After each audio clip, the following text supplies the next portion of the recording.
Hi. Yeah, what's going on, guys? John Ward on Twitch. Thank you for your subscription right away, even before we started the stream. Thank you for that. And Alex, hey, over there on YouTube. How's it going, buddy? All you guys, how's it going tonight? Gundam GP, hello. Chad, strangely, I think about you and Alex. I get a message that you're going online. What does that mean? Ice Raid, what's going on? Charizard, how are you guys all doing? Alright, let's get to building because we got a lot of stuff we're going to build tonight. We're going to build 3 kits, and I'm thinking probably about 2.5 hours we should be able to get it done. So, let's get to it. Real quick in the chat, vote which of the 3 kits you guys want to see first. I'll give you a minute while I crack this bad boy. Which of the 3 kits do you guys want to see first? I won't have a way to actually really count, but hey, if you look in the background, right here, there's the Tristan all painted up, and I just put a coat of gloss coat on it, so now I can start on the panel lining and detail painting and stuff. So that's exciting news. Let's see. Jegan Doga, Gustav Karl, Gustav Karl, Gustav Karl. Well, I'm seeing a lot of Gustav Karls right off the bat, so let's go with that one. Good choice. Alright, Goku, you can play over there.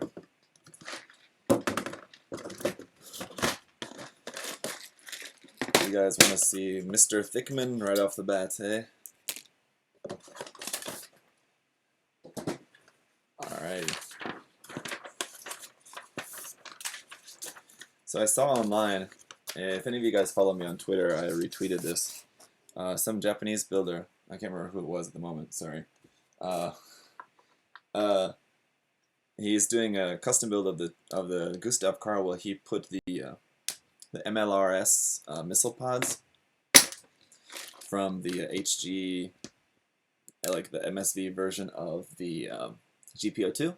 You guys know the HG GPO2, the MLRS type that has the missile pods on the back. He put those missile pods onto the Gustav Karl, and it looks pretty badass. So I'm thinking, I kind of want to copy that because I actually have that kit.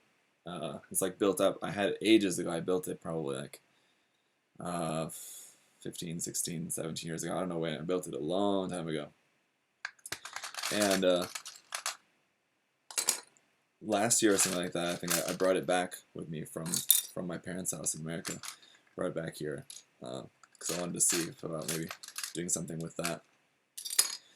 But so now I'm thinking, yeah, I might use that for scrap parts because I also have another idea of how to use the binders from that kit. So that kit might just be totally cannibalized and used for different parts of things like that. So Rashlems, Zach, gonna add another kit or two to the box for you. Unpacked another box of kits. I forgot. All right, dude. All right, appreciate it. That'll be a pretty epic box of prizes for whoever wins that one. Thank you. All right.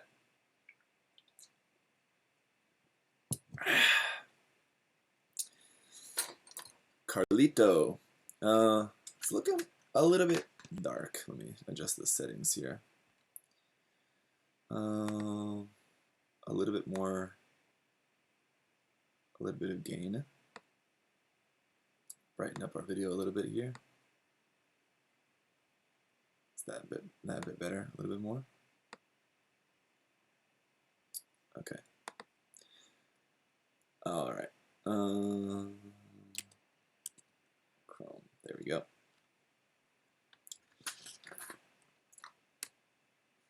All right. Dark Hunter. Thank you for your subscription as well. Okay. Trying to stay focused here. So this kit uses the same kind of like shoulder joint that some of the other HGUC kits have been using recently, which is cool. But from what I've seen of some images of it online, it seems like the shoulder's kind of weak when you actually have it extended out. So Not sure if it's really going to be of too much use.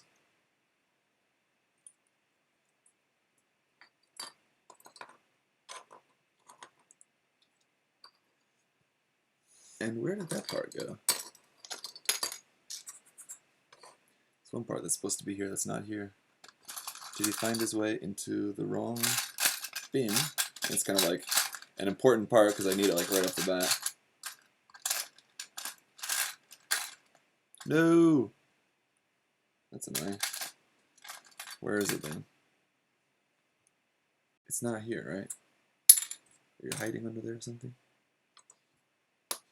In there? Oh, there it is. Okay, it was hiding. I'm new here, so is this just you doing a Q&A with the chat? Gundam Umbra. Yeah, kind of basically just doing Q&A, just kind of chatting with you guys. I haven't sorted out any good royalty-free music to play in these, so it's kind of bring your own music. I would recommend you guys put on some of your own music or whatever in the background if you want to listen to something. So otherwise, it might be a little boring at times. But yeah, if you have questions, as always, just feel free. Tag me or put your questions in all caps. Some way to make it stand out against the rest of the chat that's going on, so that when I look up at the chat, I can see that very easily. Thank you.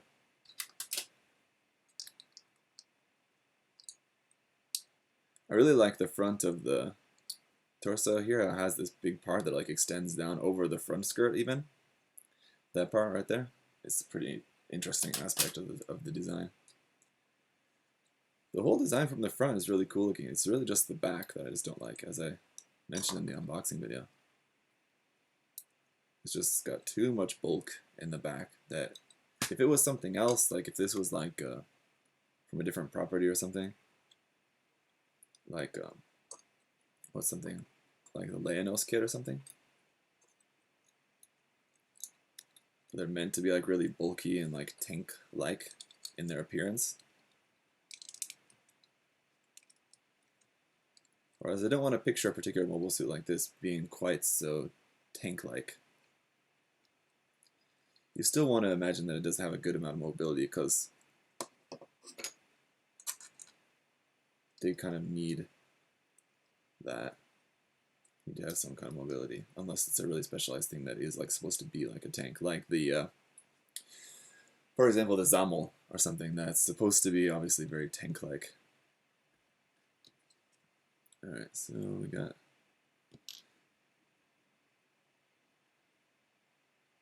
three of these, and they're all a little bit different. Let's see. That goes on the back here. There's backpack. One of these in the center. And one on this side. And one on this side. Now, according to the manual, you're supposed to build the shield at this point as well. But I'm actually going to hold off and build the shield later on. Oops. Let's put this part on here first before that. It's like connector part for the shield. It's a red cap over that. Pretty cool. It looks really cool. Like the backpack is cool. I like that bulk that it's got there on the backpack. I think it's just basically the back skirt. But there you go. That's done. Let's just go ahead and build this skirt part here. Normally I think I would probably tend to go for the head next. But let's just build up the back skirt here first since we're talking about it. Hello Vortex said, do you normally pre-cut all the parts from the runners prior to build? Yeah, in case you've never seen this before, I use one of these. So I'll put like all the torso parts here and the skirt parts here, one leg, two leg, right arm, left arm, the head. I'll cut the parts out, separate them all into their sections, and then I'll go back through them and remove all the nubs on them, and then come here to the live stream and then just basically just putting it together. When will you build the HD narrative C packs? Well, I think that's just came out on Friday. I believe. I don't have it yet, so it'd probably be not this coming week, but yeah, not this coming week, but the next week. Maybe. We'll see.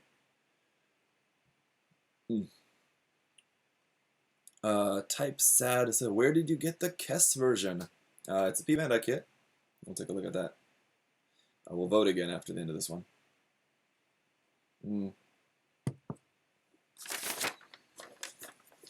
But so I just ordered it through P-Bandai Korea. If you guys didn't know, Korea does have a P-Bandai service like in Japan as well, so we are able to get P-Bandai stuff here directly through Bandai's official website. But it's not in the availability that they have in Japan, so things often will sell out very quickly. Like, for example, recently the Master Grade Dwaj, when that went up for pre-order a few days ago, that was sold out real quick, so I wasn't able to get my pre-order in for that one. So I'll have to see if they do another round of pre-orders for it, or get it from a different source, which just means it's more expensive, but luckily I have very supportive sponsors in USA Gundam stores, so I mean, but I still want to try to get it the cheapest way possible for them, right? So.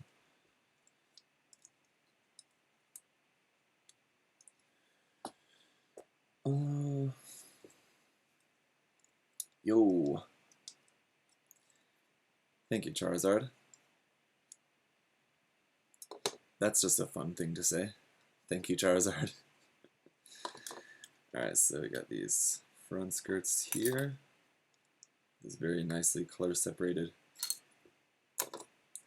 front vent there on there as well.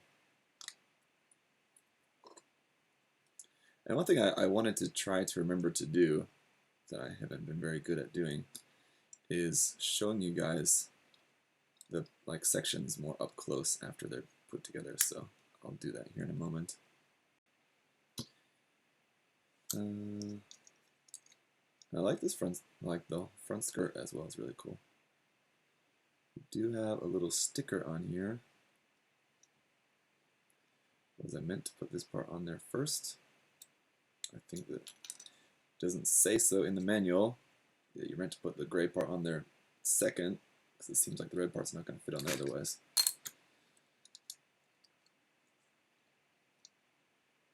So, yeah, there we go.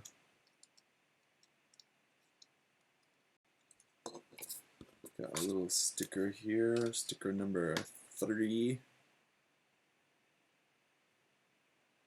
This tiny little clear red, or not like clear red, but it's supposed to look like clear red or something. It's supposed to look like a camera or something, I guess. I don't know. This tiny little red bit there on the front of the skirt. The Bad Bentley, thank you for your super chat there. MG Atlas and Dream. I would really like an MG Atlas as well. The Atlas is one of those designs that's just kind of really goofy.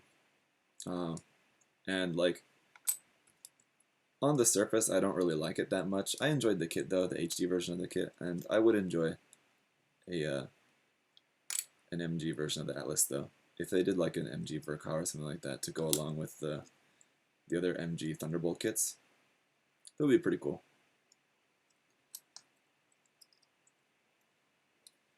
Alright, so there is the skirt section, so let's get this put together now.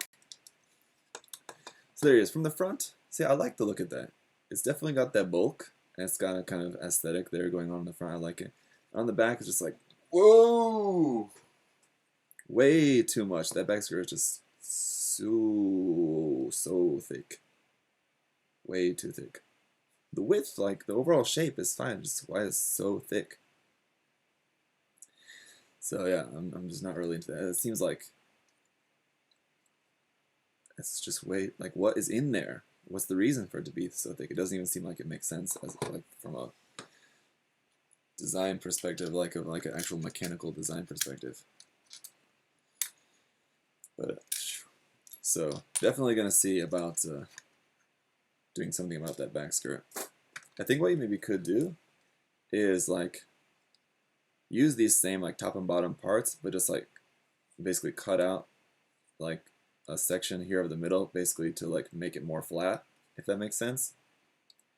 It'd take a bit of work, but I think that would be one way to go about it. Another thing that I plan on doing with mine definitely right away after the review is done is cutting off the kind of like half a V-fin that it has on the head. I just don't really like it.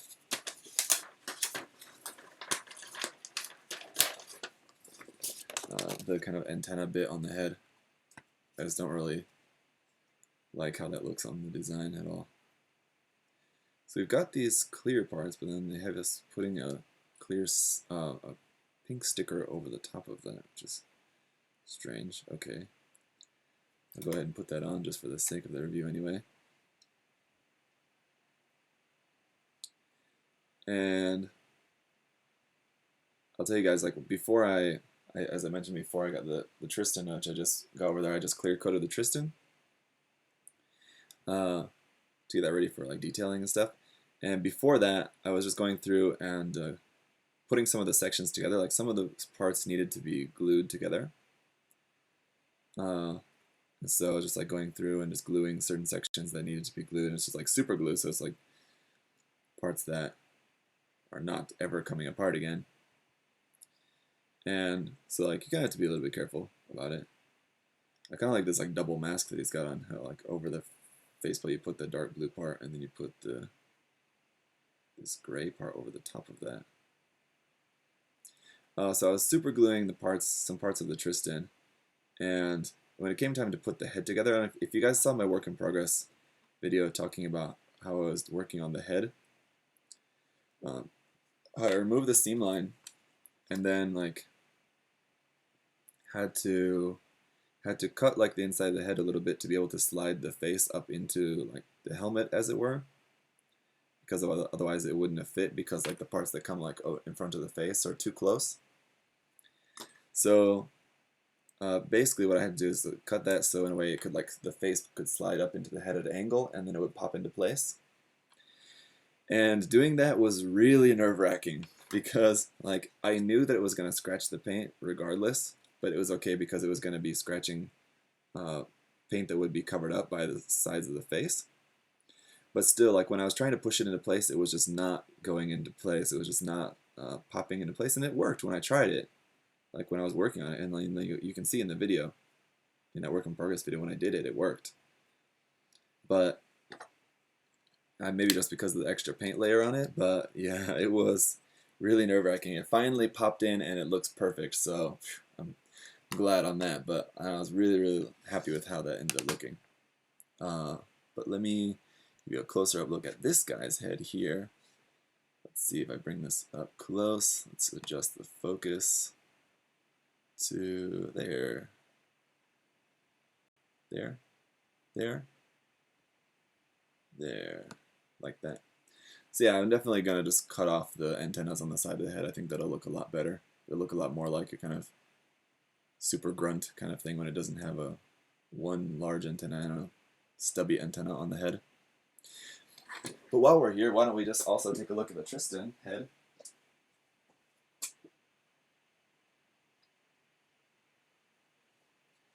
Just because I want to show this to you guys. So there we go. So it doesn't have any of the detail painting or anything on it yet. But, let's see. Get that into focus. There we go. It looks pretty dope. I think I used fluorescent red for the eyes. So the eyes look really glowing red.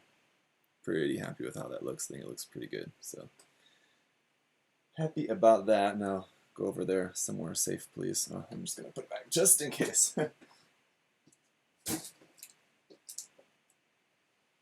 Wouldn't want anything to happen to that.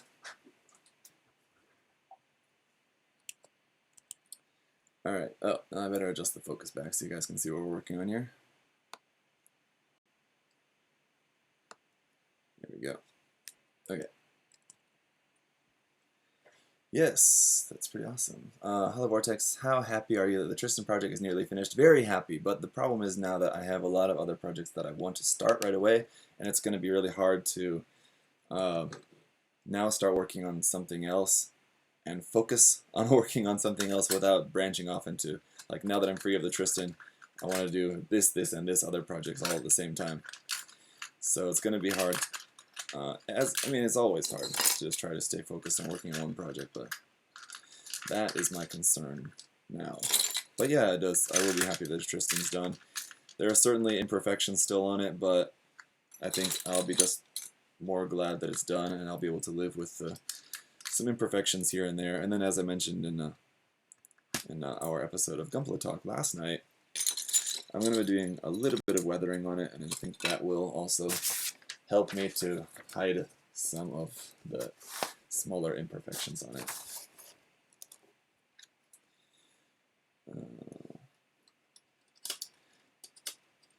Gustav Karl looks chunky, thick. Yes, thick and chunky. Like a good milkshake. Alright. And the legs as well. I'm down with the design of the legs. They're really cool.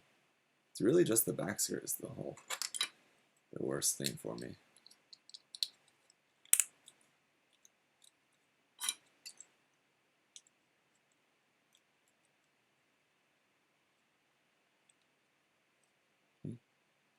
Is this part not like video? Oh, okay, there we go. Had to slide that down there to get that on there, right? Okay. Alright then. And a little ball joint. I really don't like, a lot of times on HG kits when you have like front skirt armor, they'll just put it on like this little plastic ball joint. The HG Leo is another prime example of this. Anytime you have front skirt, front ankle armor that's on a little just plastic ball joint like this, it always falls off very easily. So I'm worried that's going to be the case with this. It seems like this one might be a little bit better because it goes a little bit deeper into that part. So hopefully that'll be okay. Alright, then got the knee assembly here. It's got to have some good strong knees on this guy. He's got a lot of weight. He's got to hold up, so you wouldn't want his knees to give out. Even have some of these big giant bits there on the side of the knee. Thick as a bowl of oatmeal. What's up going on, Armando? Yeah, oatmeal, yeah, I guess that's one comparison you could also make as well.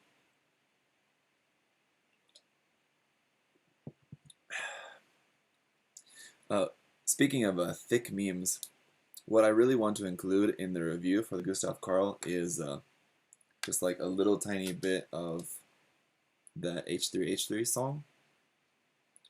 What's that, PC9? You guys remember that? I'll have to actually do some digging because I don't remember exactly which episode it was. There's an episode of H3H3, or it might have even been Ethan and Hila, like on their separate channel, where they had a song. Ethan had this song, the Thick Bitch song. I'm trying to think of how it goes at the moment, but it would be really funny to include that in the video. Very fitting, I think. How did it go? It's like, I got that thick. No, I'm not even gonna try to sing it. It's gonna sound just stupid coming from me, but it'd be funny to include that in the video if I can find it. You guys know what I'm talking about. It's when Ethan's like twerking and it's talking. It's just this like goofy song about his thickness, and like Hila just like watching him. It's a funny bit. Very heavy duty hip joints part there as well, even. Alright, got a couple more polycaps here. PC9.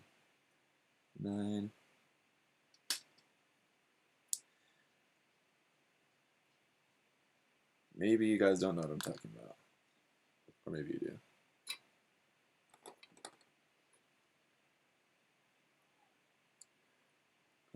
This one goes in there. It's going to be a little bit tricky. It's kind of hard to see what's going on with this.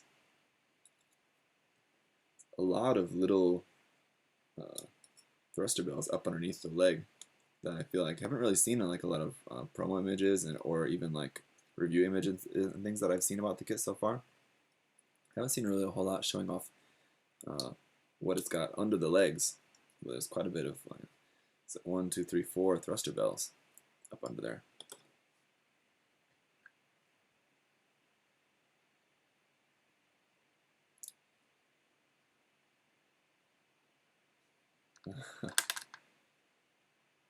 D. Thedius.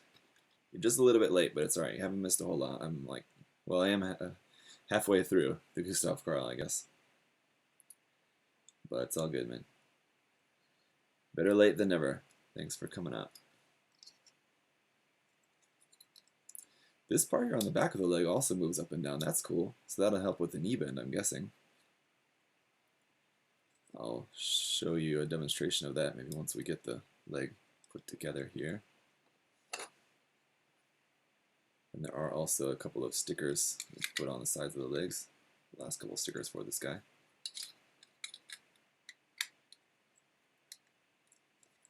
Just put a lot of stuff in between two halves of the leg. And just close it up. There we go. I got this part that goes here on the front. And then adding a couple more thruster bells on here. There and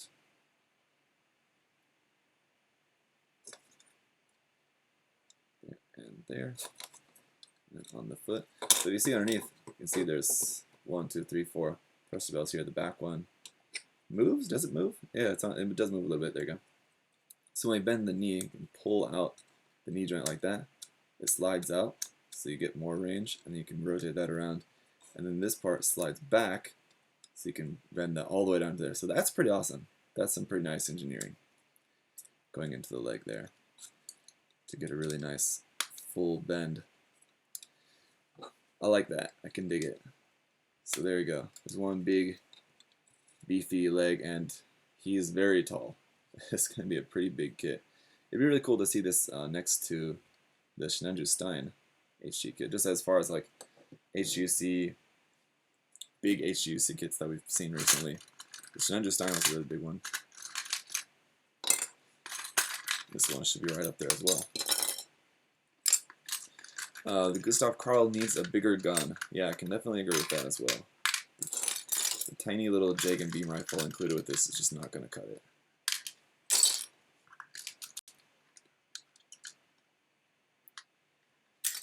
Next, the MG F91. Arsalam, are you talking about next to be streamed? I already streamed that one. Or are you talking about something else?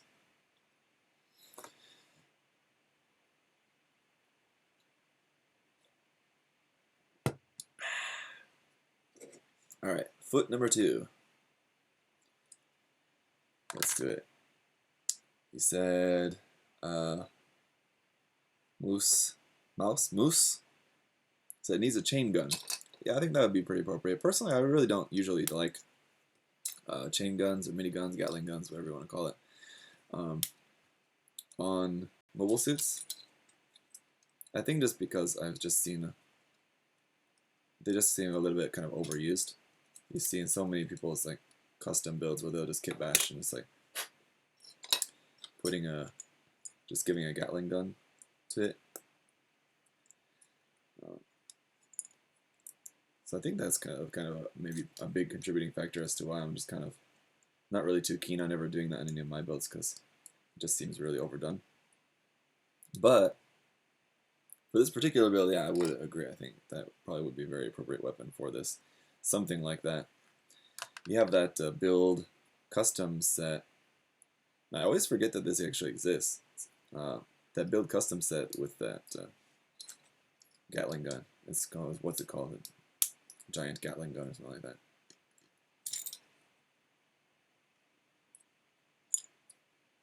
Don't have one of those. But it always looked like a really cool set. Oops. Backwards. There we go. And then this one on here. Then for that is PC8.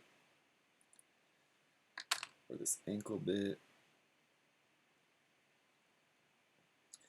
Big cockpit. Yep, he's got a big cockpit.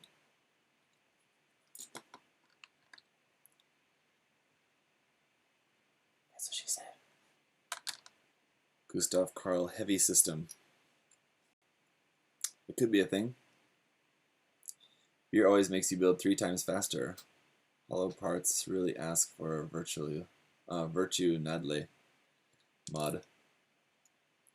Are you going to build more Zoids in the future? Yeah, probably. I assume so.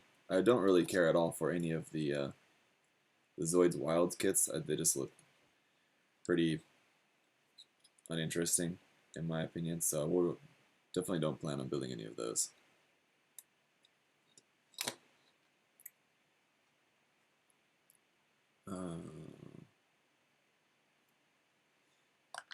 But as far as like the Kotobukiya HMM Zoids kits, which are ones that I would definitely prefer, even of those, there's not really all that many that I still would want. I still want to get the Berserk Fury. That's kind of pretty much it. Yeah, any other ones that I want from that line, I already have. It's basically just like a couple different versions of the Liger. A lot of people always recommend certain ones from the line, like the Lightning Sykes is one that people are always recommending to me. And what's the other one? The kind of like Jaguar kind of themed one. Was it? I'm drawing a blank at the moment, but that's another one that's often recommended. The thing about these bits here on the side, they don't really seem to want to stay on very well.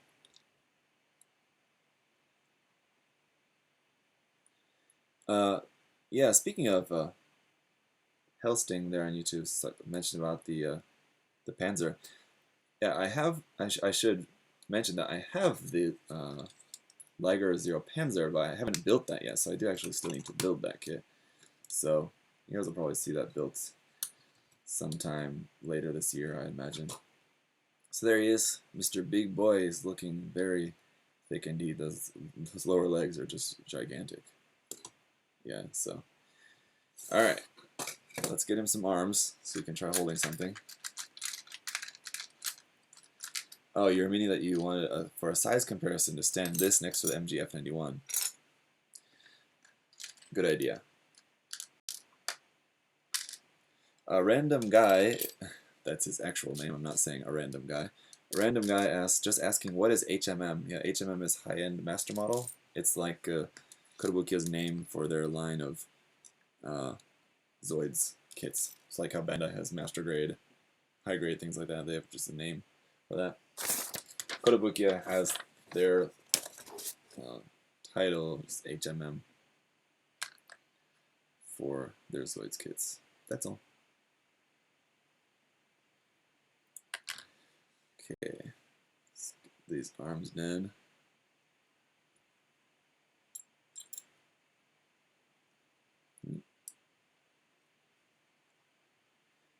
What's the help me out here? What's the other Zoids that I'm thinking of? It's the black one. Is it the light? I don't think it's no. It's not. Is it like no? It's not the Lightning Sykes. I don't think so. Is it? It's like black, kind of like Jaguar looking one. Is that Lightning Sykes? I might have to just pull up Dahlon real quick to check. It's gonna bother me now. Is it? Shoot, it's really bothering me.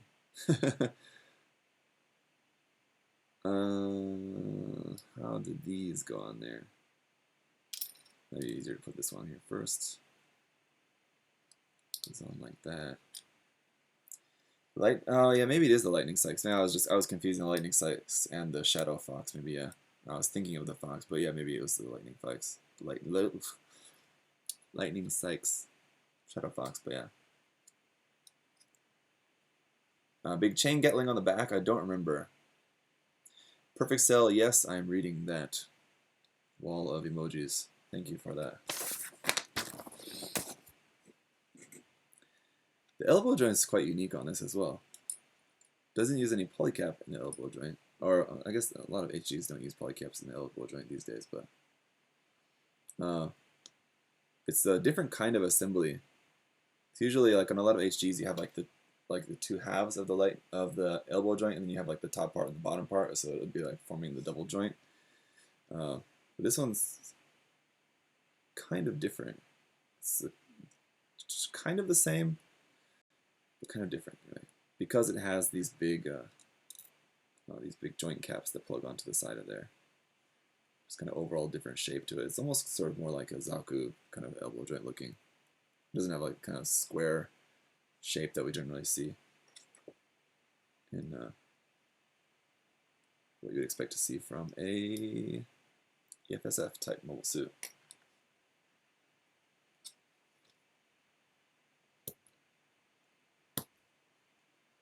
So in the shoulder, that was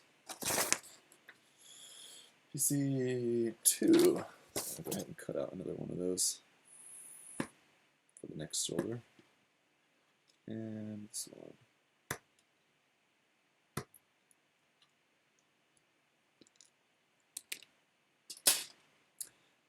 Yeah. Moose, I don't know about the big chain Gatling gun on the back. I don't remember, but it probably is the lightning sights that I'm thinking of. That's one that people are often recommending to me.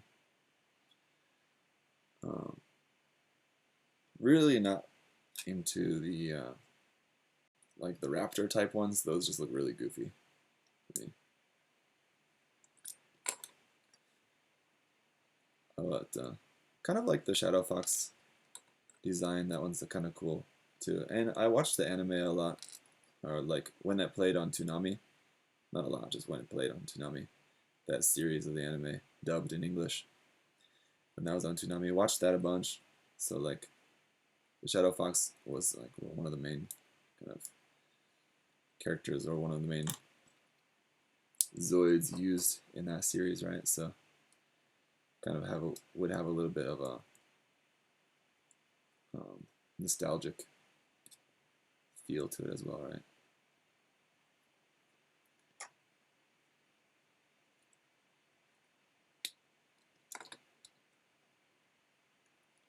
Yo.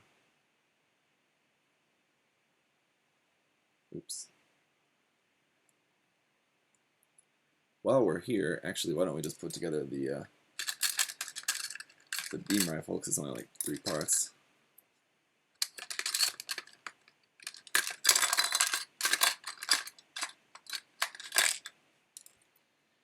So we can have him holding that right off the bat.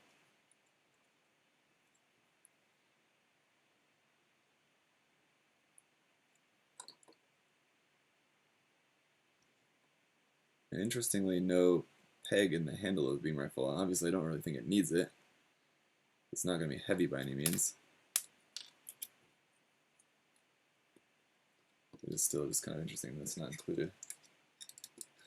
It's so ridiculous to have a mobile suit this huge with just that tiny rifle.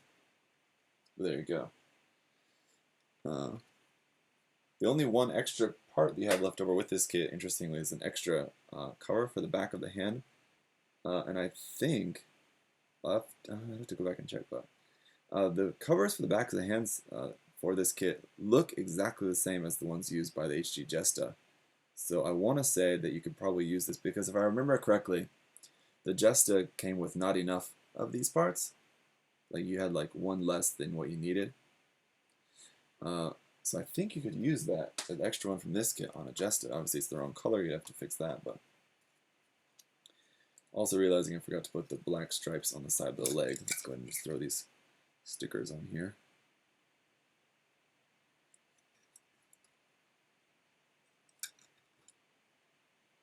Shoot, scoop, scoop, scoop. We need this.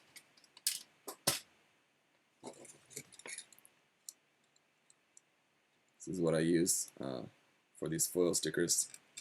To get them all pressed down into place, I use a dull toothpick, so not a really sharp one. And that is pretty effective, I feel.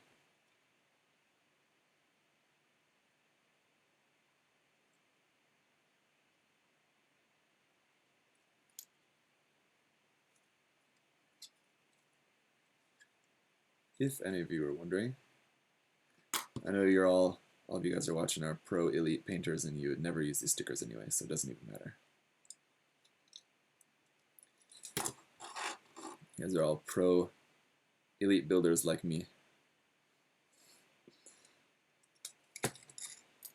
Yeah, I don't know. The black stripes on the legs are almost a little bit too eye-catching. It's like these big, huge black stripes almost make a little bit too much contrast there, looks like. They need to be not quite so thick. But hey, on a kit where everything's so thick, it does kind of make sense to have some big, thick black lines on it too as well, right? So I guess that makes sense.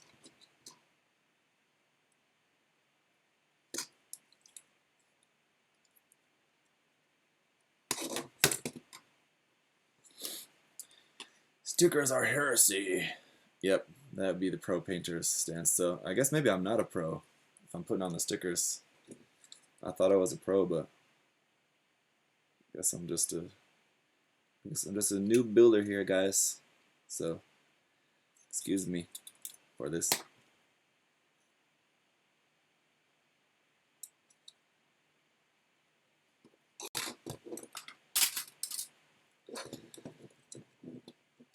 Woo! There it is.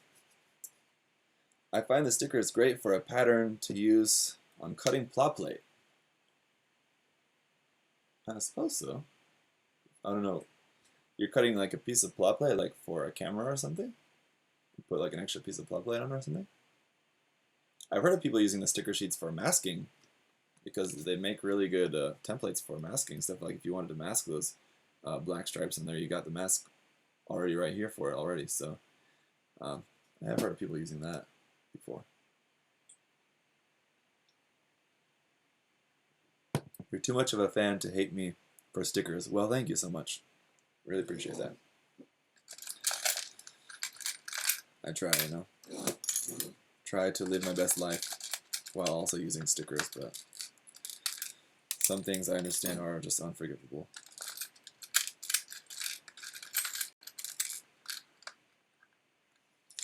To some, but I'm glad that you guys are understanding. Yamine, it looks pretty big because it is pretty big. I'll see what I have directly on hand for a size comparison after this, but let's get this guy built up. What are we looking at on time here? So we're at 50 minutes, which is a little bit over what I would want to be at right now if I'm going to try to get both kits done in under 2.5 hours. So we're going to have to speed it up a little bit.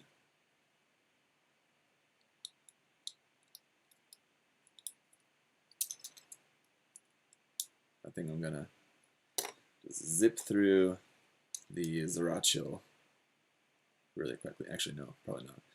The Zerachiel will probably take a little bit longer because it's probably a little bit more complicated. Because this is just a modern HG, it's pretty easy to kind of, whoa, that's not good. Really would have hated to lose that tiny piece. Because it's a modern HG, a lot of modern HGs that follow the same kind of way of how they're constructed.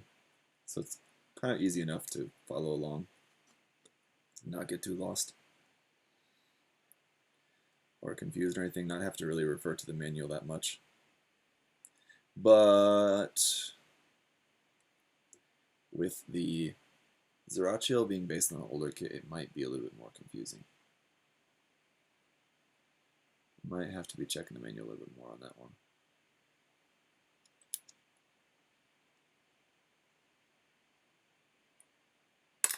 Oh, damn. And it would be good, too, I would stop dropping parts, because I really don't want to drop something and have a bunch of parts fly away off the desk.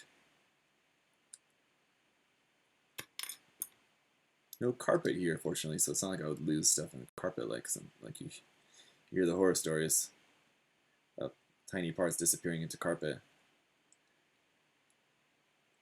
think it's probably just best if you can avoid it to just not build on carpet.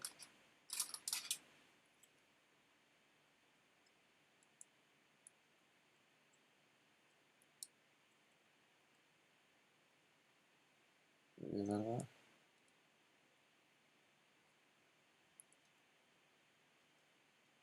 The other thing too is on a completely side note, but I just thought of this.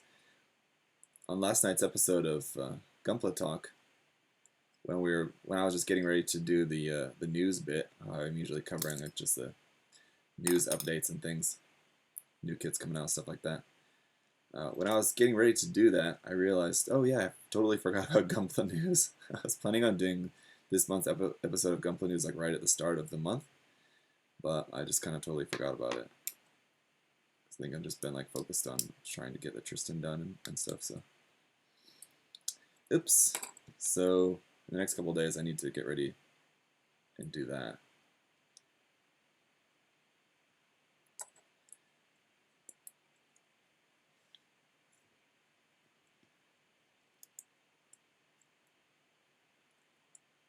There's some news to talk about.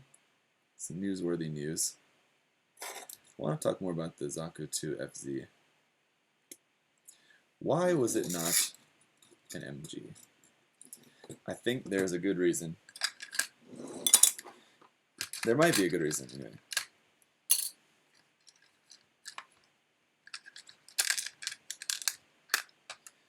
So just got the shield here, which is a couple of different option parts, basically. Let's see. Put that back around here.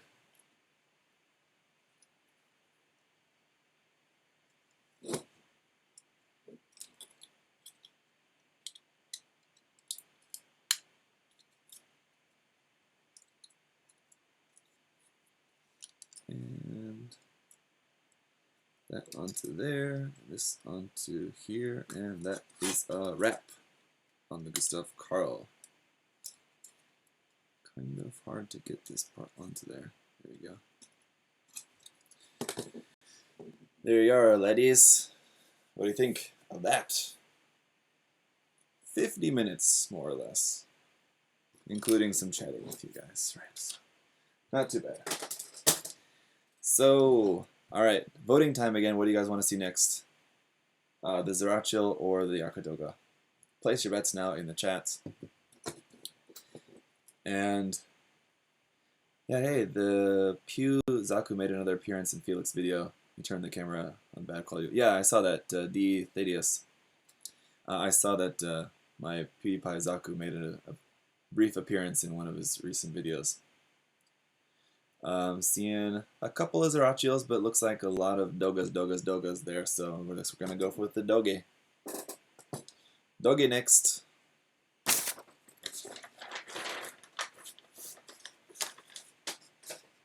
Oh, why did I put the kit over there? Maybe you want to just keep it here. Whoa! And that we can put there. Put this over here. Put it back over there.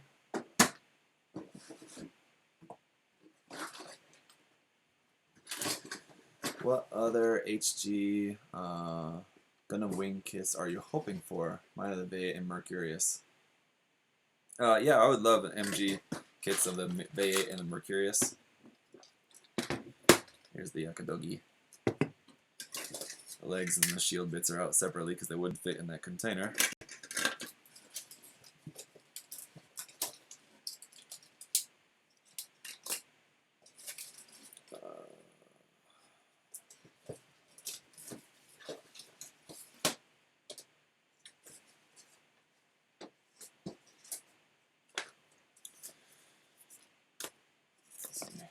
Those there.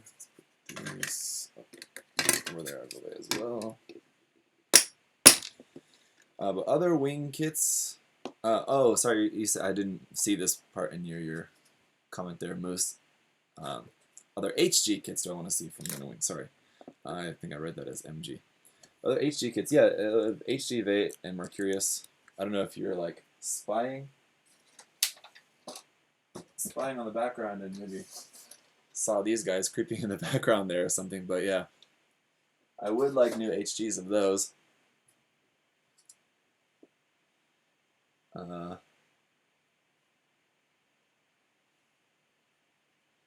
Other HG kits from Gundam Wing. I don't know, the Sandrock's not really looking that great, to be honest. It is, I guess, if you're a fan of the Sandrock, but like, I never really have been that big of a fan of the Sandrock. The MG looks awesome. I like the MG a lot, and I liked the Sandrock Custom. So if we got an HG of the Sandrock Custom, I'd like that, like a new HG. But basically, we just need more love for a lot of the Oz grunt suits from Gundam Wing. That's really what we need. It's cool that we got the Leo and then of course the Maganak coming out as well. It's nice. So but hopefully, we'll get something like the Ares or the Tauros or something. Fingers crossed. We prefer Kotoki's redesigns for the majority of wing lead suits. Yeah, me too, kind of. Isn't it pronounced Vaete? Vaete? Is that how you're trying to spell that out, Panzer? Vaete? I don't know.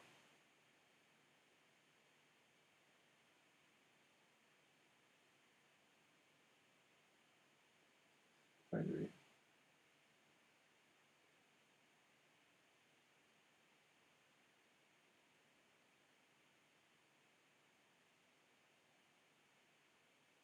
The Japanese is Vaieto. So it's kind of Vaete, I think. Anyway, whatever. You can pronounce it however you want. I'm going to stick with V8 Splash. Alright, let's get into the Jagd Doga. Jagd Dogo. Doggo. Jagd Doggo. Alright. It's nice to see, too, that the new RE100 Zaku kit is going to be no polycaps. That's been a big complaint of a lot of people. From a lot of people for the RE100 kits, especially for the larger ones. The polycaps just don't really work as well as they need to in a lot of cases. So,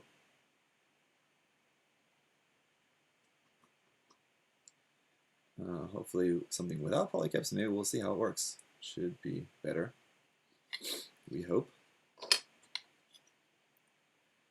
Okay.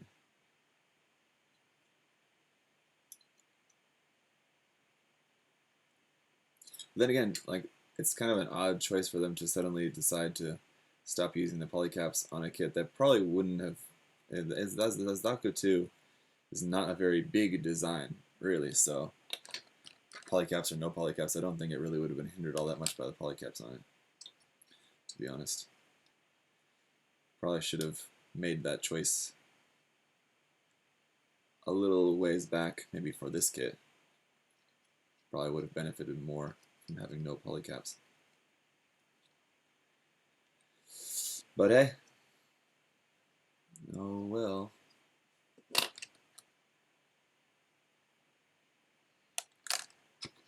PC1.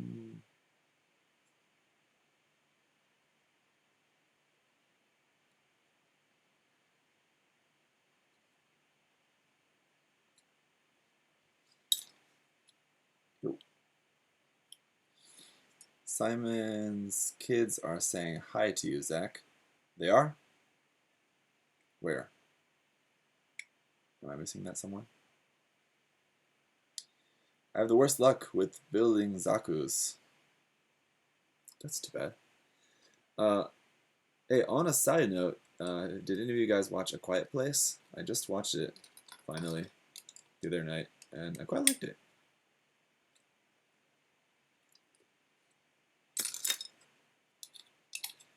It was pretty interesting.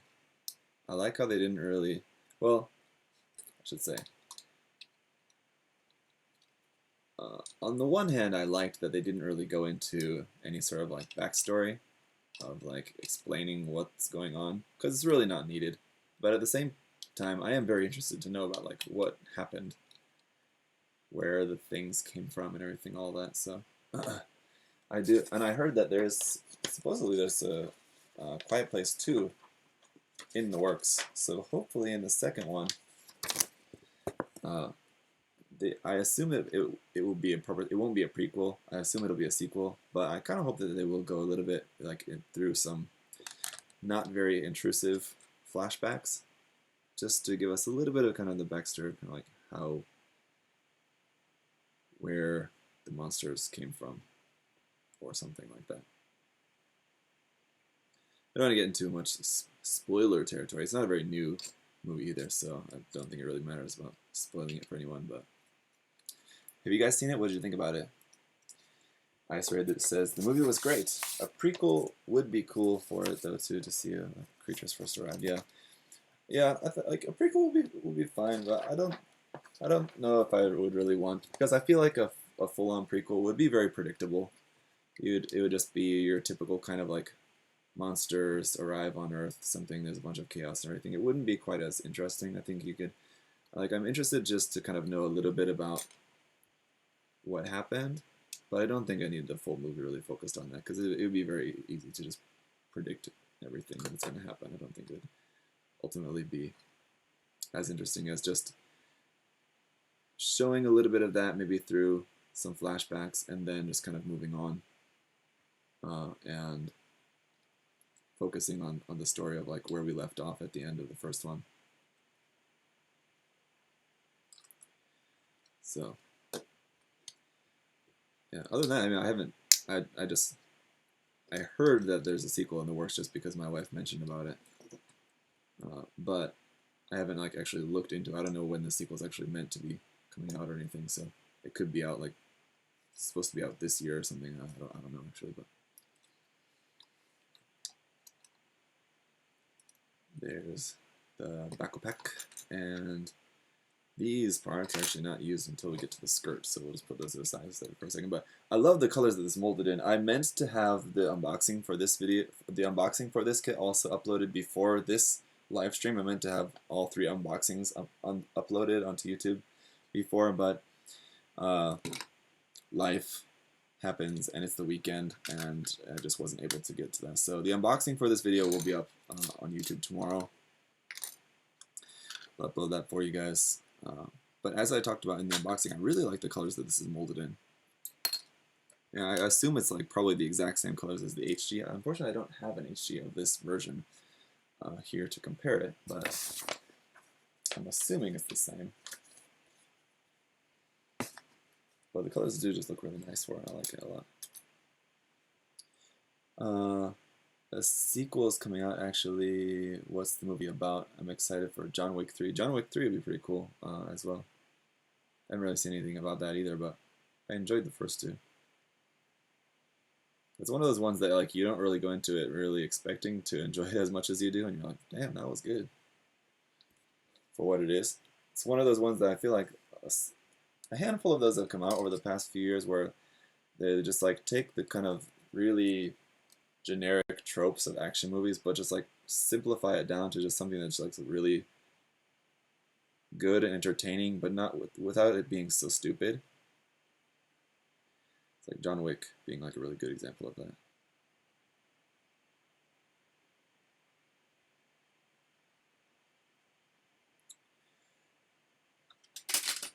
But yeah, Quiet Place. It was a good movie, so I'll probably watch it again later, like sometime this week, just so, like while I'm working on building something. I'll just like put it on. I'll do that kind of a lot. Like if it's I'll watch a movie like properly the first time and like pay attention to it. But then like if I really enjoyed it, then and like I want to watch it again, then I'll watch it again like within the next like few days, like right afterwards I'll watch it again. But I'll just like Won't watch it like quite as actively. I'll just put it on like in the background or something, just to kind of like absorb it again. But there you go. You gotta love how awesome the Jagd Doga design is. It's really cool. Love it. Let's build the skirt section, shall we? Kind of a game changer like the Bourne series did with the spy genre. Yeah, Alex, it's a very good point. I feel like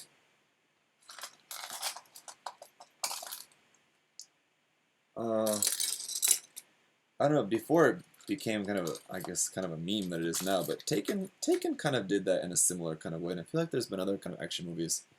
So I can't think of them offhand.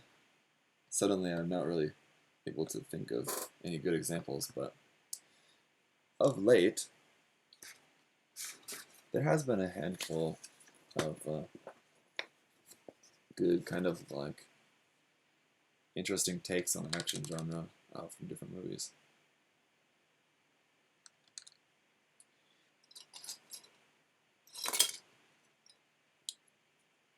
Gustav says I thought it was a ripoff of Bird Box, even though it came out first. I have not watched Bird Box, so I don't know anything about that. I've heard a lot about it, of course, just as everyone's kind of heard, as it's been kind of a meme at this point, but it looks interesting enough. But there was also, and I don't remember if I ever finished watching this movie, but there was also that movie out like a few years, probably like 10 years ago, back now, so wasn't it called Blindness with Julianne Moore? It's also kind of a similar kind of thing though, right? Where like people were impaired, but I guess that wasn't like a monster movie, was it? I guess in Bird Box there's also like kind of monsters or something, right? If I'm understanding that correctly. And why is this part not fitting into there? Why is it supposed to have this backwards or what? Possibly do. Oh yes, I was putting it in backwards. Sorry guys, just kind of I'm a noob, I'll be honest. Mission Impossible Fallout was unbelievably good. Yeah, the Mission Impossible series has been, yeah, kind of, they've been keeping it going. It's doing its thing. They're not like the kind of movies that I would say you have to watch, but yeah, as far as action movies go, they're not bad. I think it was Fallout. I think I just saw it like the first time. I saw it once when it first came out, and then in January when I was on the airplane on the flight back to Korea from visiting home in the States, I watched part of it again, and I felt like watching it the second time, I wasn't really as interested. It was not as good. Like it was fun to watch it the first time, but then after that, I was kind of like not really as interested in it, I guess. I was also very disappointed with Bumblebee. I mean, considering it's a Transformers movie, and I've already set the bar for Transformers movies like on the floor, or like dug a hole and buried the bar of expectations for Transformers movies at this point. But it did look like it had a lot of potential, and like there was a lot less Michael Bay involved, which is great. So I was thinking, oh, like, all right, this could be okay, but it was still pretty awful. It was definitely an improvement, and probably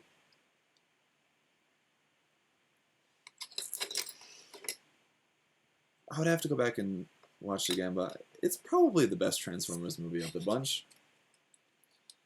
But again, I don't know. It was really still disappointing. It was so cheesy. What did you guys think about Bumblebee? I know a lot of people really liked it. I don't know. Maybe I'm just not. Maybe it helps if you're like a OG Transformers fan. Maybe there was like some more to it there, like for you guys, but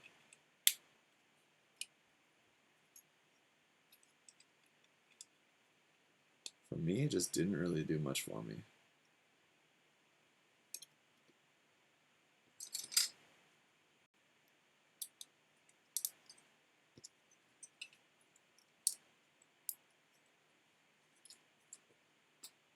Thoughts?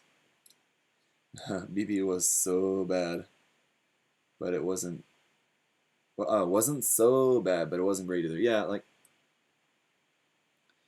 uh, if someone told me like, okay, we're gonna watch a Transformers movie. Which one do you want to watch? I guess I would say Bumblebee. uh, but yeah, that's not really like the biggest vote of confidence, really. So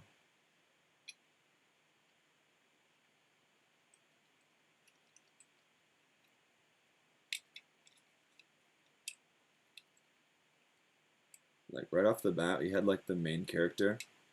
When like I really felt like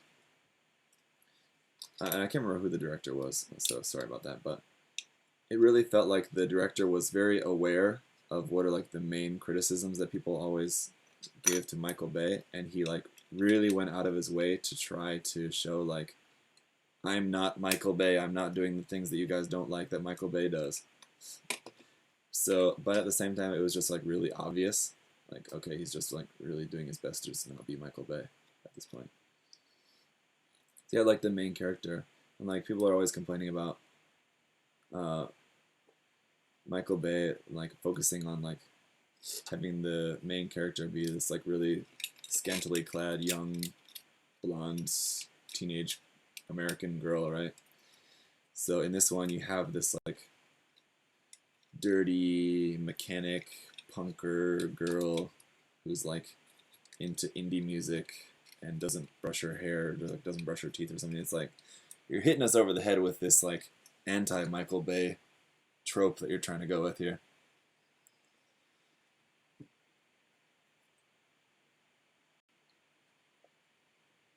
And they did like the whole introduction to her character was just trying to set up how she's just like this like really grungy character, and then she comes out like for like the breakfast with her family or whatever, where she's like leaving the house for the first time, and all of a sudden she's like super beautiful girl. It's like, yeah, they just kind of ruined that real fast.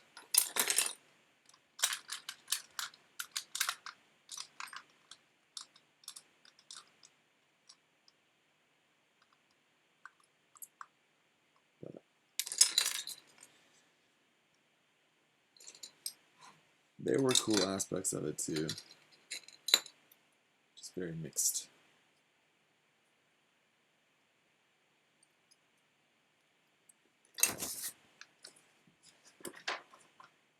I still don't like how organic they made the faces of some of the robots, especially like the enemy robots who were hunting Bumblebee, the enemy Predacons that like were hunting Bumblebee. And this is something that I think like it wasn't so bad in the beginning of the like Michael Bay's series, but just kind of got worse as the series progressed. That they kept making the faces like more human looking, and that there was like so many parts in the face that it was like they were just like trying to maximize the expression they could show with the faces, and it just really wasn't necessary.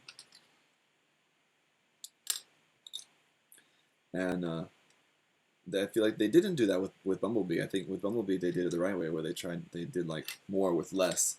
They were able to show his expression really well, but they didn't have like the super detailed face on him. But they still did it for the sorry, did I say Predacons before? The Decepticons. But yeah, I'm sure you guys. It's kind of hard to explain what I mean, but I'm sure you know what I mean exactly. But it's one thing that I have definitely not liked about the more recent Transformers movies.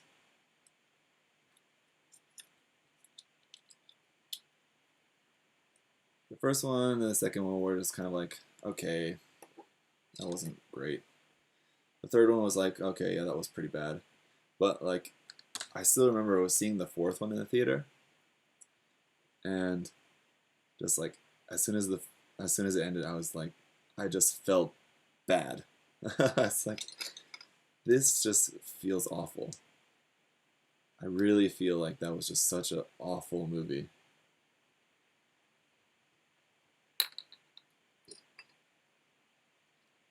That was some serious garbage. Right leg would be this one.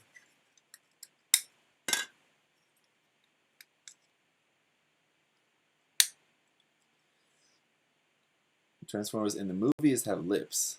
They can do duck faces. Dark times. Okay. Yeah. To tell the truth, I've actually have never seen the old animated Transformers movie.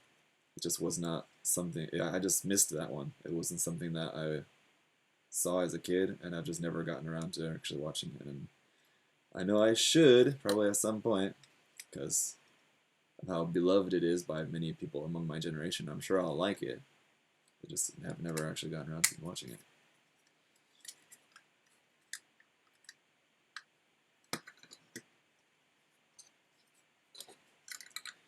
And oh, okay. I was about to. Oh shit.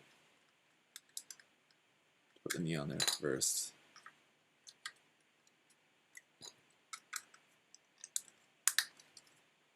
There we are. And this very too weak hip joint part for this. It's like you have these big giant hip joints and this little tiny little thing here for the hip joint. Sorry, these big huge legs. This little tiny bit here for the hips. That is just poor design. As much as I do like this kit, this design is just bad. It's so bad. Hey Zaku, are you going to review the HG Got Plant TR5 Hiraru? I guess I haven't reviewed that kit, have I? I do have it, and I have it built because it's one that I built ages ago. So yeah, I guess I could review that.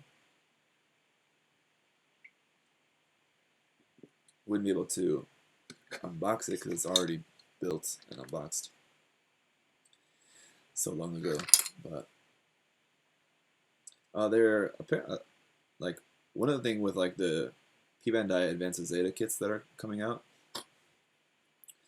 One of the things that they're doing is like they've made a special point to make us aware that they're reissuing the that kit. They're reissuing the Hiraru because I guess it hasn't been they haven't done a run in a long time, so I guess it's maybe kind of hard to find these days. And I think that does kind of tend to often be the case with that particular kit because it's a pretty popular one. And they I think they just, whenever they produce it, they don't produce very many of it. So I think in general it's maybe not very sought after, but it's very sought after by a certain group of builders, maybe a certain type of builder. But anyway, so I don't know, maybe I'll just get a new one because the one that I have is it's probably got like all the weak and janky joints and everything like that from just being built and just chilling in a box for like over 10 years. 10 years? Or maybe not that long, actually. How long has it been? When did I build that kit, actually? I don't remember, but... Yoink! Why is this not going into place?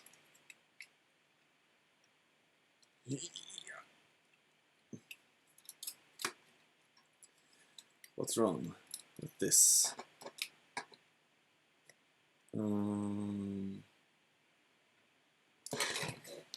Let's see this. Oh, I have that part up in right. Why is it not going onto here?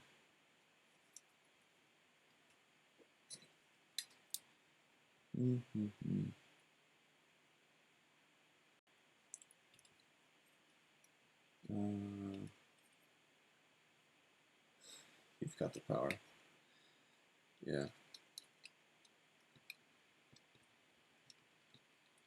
There you go. Fuck. That was really hard to get that hit on there. Don't think that was really meant to be that hard. After the Gustav Karl and then building this, another big giant thick boy. Guess we can call this the thick stream. That doesn't really sound too good either, the thick stream. Let's just not go with that one either.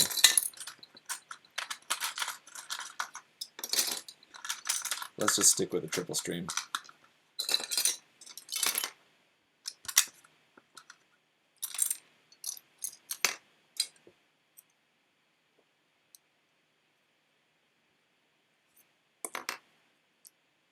Anyway. Alright. Got these guys.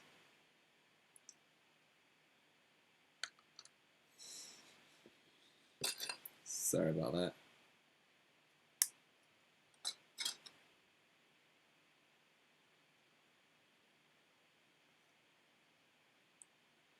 Is not TOS friendly, right?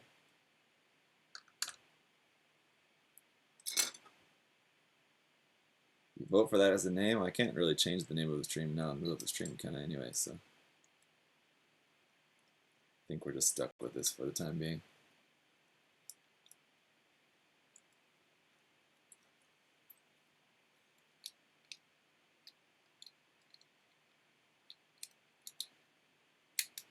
Me?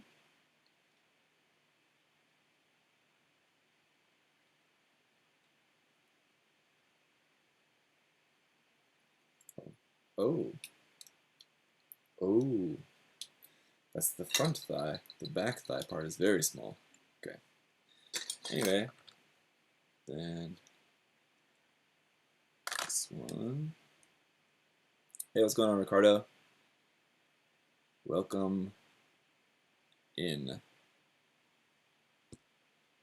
The Gustav Karl took a little bit longer than expected, but I think we're making up for that by making some good time here on this big boy.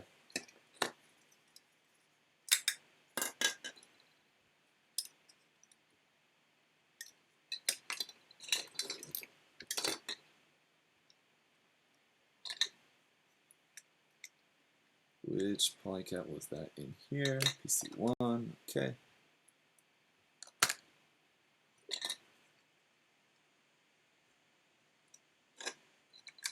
And that is that. Close up this leg. Put on the knee. Put on the shin. Build the foot. Okay. I have notifications turned on my phone for when Josh Brolin posts on Instagram. He's like, I think he's like the only person on Instagram that I have notifications turned on for. I'm not really too sure why. But if you guys have ever watched wherever, hang on, let me make sure I put this in the right way. I don't know. Josh Brolin has funny stuff on his Instagram. Guess I can't really explain that one, but just it is what it is.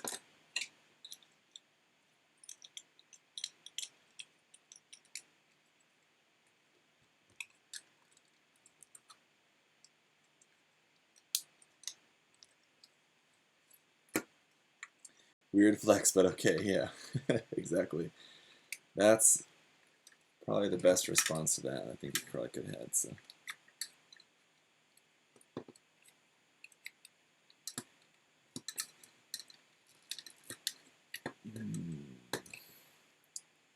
Don't remember this polycap here for the hips being so tight. Need that Goonies sequel update. Yeah, that's a good enough reason, I guess, right? Ah, damn. Alright, there we go. We legged up. Let's get these arms done.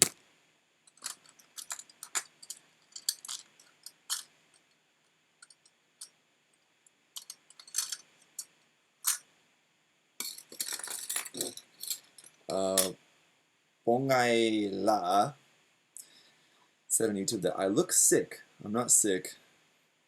I'm just generally tired looking, probably, and in poor lighting, so.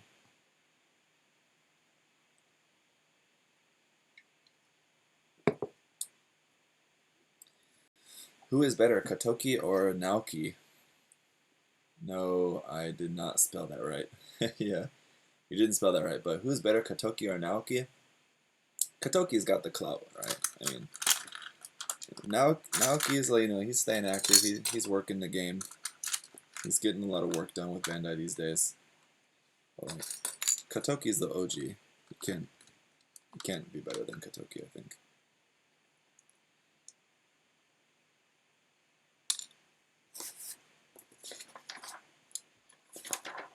But you guys weigh in with your own thoughts on that one.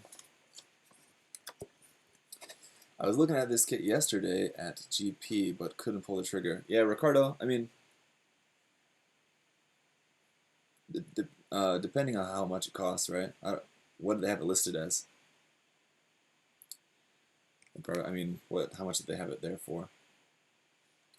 Just out of curiosity. I figure like 70, 80 bucks or something maybe.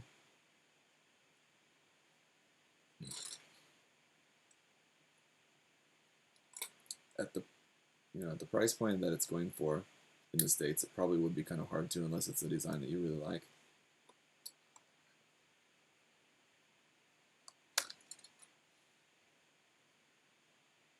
It's crazy after doing the review for the Cubelite Damned, a lot of people were chiming in saying that the Cubelite Damned is going for like $80 or more in the US, which is kind of a lot for that kit too.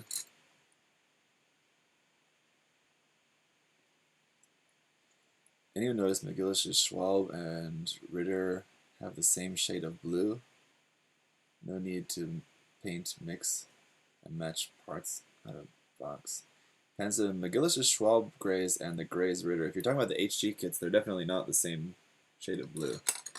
McGillis's grays is just like straight up blue, where the Schwalbe grays is definitely, the grays Ritter was definitely like a teal blue color. Yeah, Ricardo, 95 for this kit, I would say. Not, yeah, probably not. That's a little too high. But then again, I mean, like, I know that is just the struggle in the States. That is just kind of just the way of life now. It's going to be hard adjusting, going from living in Japan and then moving back to the States and having to adjust with prices for kits and things like that there back home. It's not going to be easy, my man. Feel for you. Yeah, 95 bucks for this kit. I mean, you got to really be wanting to want it. But then again, I mean, what I'll often tell people, like, when they complain about the prices of P-Bandai kits, it's like, well, just compare the price of the kit. And I don't have to tell this to you, Ricardo, but I'm just saying this to people in general. But compare the price of the kit versus the amount of work that you would have to do to make it yourself. So, like, to just buy the regular Jegan Doga kit is already going to be probably, I don't know what that goes for there in America. I forget the list price for it, but let's say 60 bucks. Say if you get the regular Jegan Doga for 60 bucks, then you're talking a price difference of $35. So what's more worth it to you? $35 in cash, or the hours of work required to modify the head and scratch build the entire beam Gatling gun? Me, I would opt for just buying the kit if I really wanted to have it, because the hours that you have to spend for modifying this kit would be quite a lot. I mean, it's just a few modifications of mostly just the gun and the head. It's not a lot, but still, I think it just makes a lot more sense to just pay the 35 bucks. Save yourself a whole lot of time.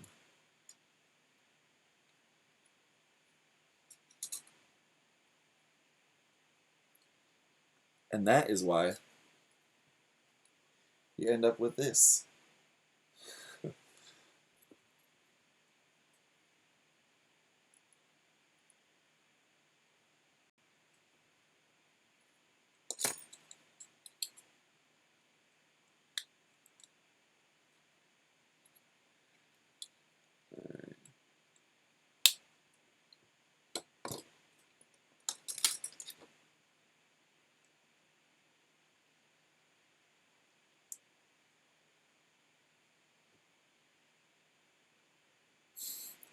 And apparently now Scuffles there is gonna pay Alex 100K just for the fun of it.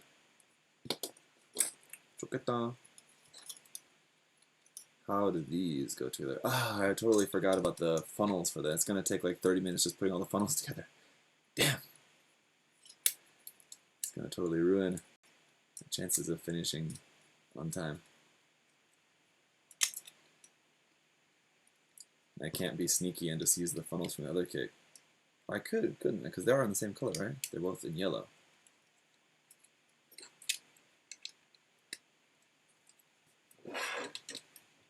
Well, let's just do our best to bust it out here and not spend too much time on the funnels. But they are gonna take a while.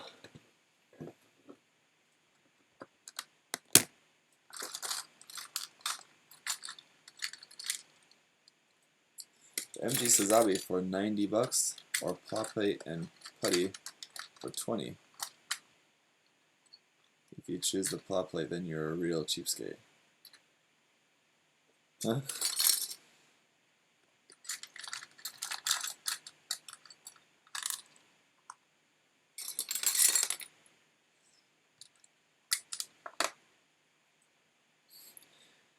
Hey, Alex, I'm just going to insert here. I would like to just, where are we? Over here.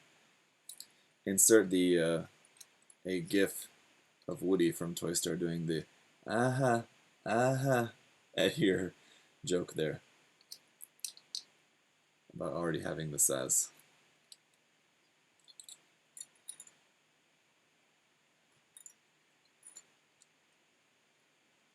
And I know all my real Toy Story fans out there are watching and know exactly what I'm talking about.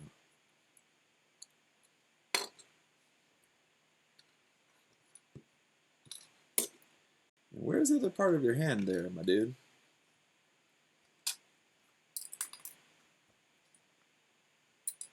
Oh,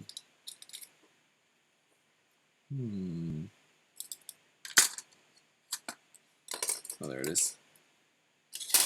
Hiding, I see.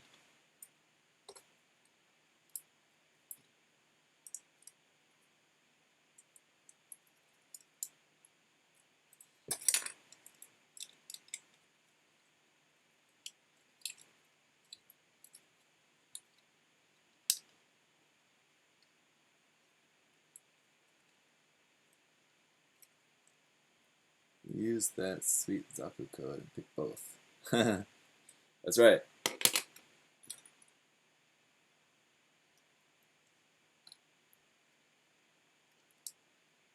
I'm anxious to put the gun together on this kit because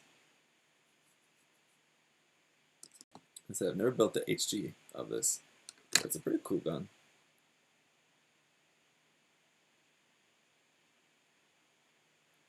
And man, building the RE of the regular, of the other, not the regular, of the Guinea Gus Yakadoga.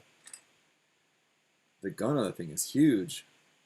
And now I finally have a Master Grade Gyaradoga to compare them, so in the review of this I'll actually be able to compare them to the Master Grade Gyaradoga just so you guys can see the size difference between them. But this is something that I stood by all along. Well, a lot of people were saying that why didn't Bandai just use the Gyaradoga Master Grade frame to make this kit into a Master Grade? They're just not that similar in terms of the size and shape. They would have had to, they would only been able to use parts of the frame. This kit is noticeably bigger. And a lot of the exposed frame is just quite different. So I think when you see them compared side by side, and maybe you have seen them compared in other reviews or something like that already, or images online, but I'll also make a note to compare them in my review as well. And I think it'll be pretty clear as to why they couldn't use the Master Grade Jegan Doga as the base for this kit.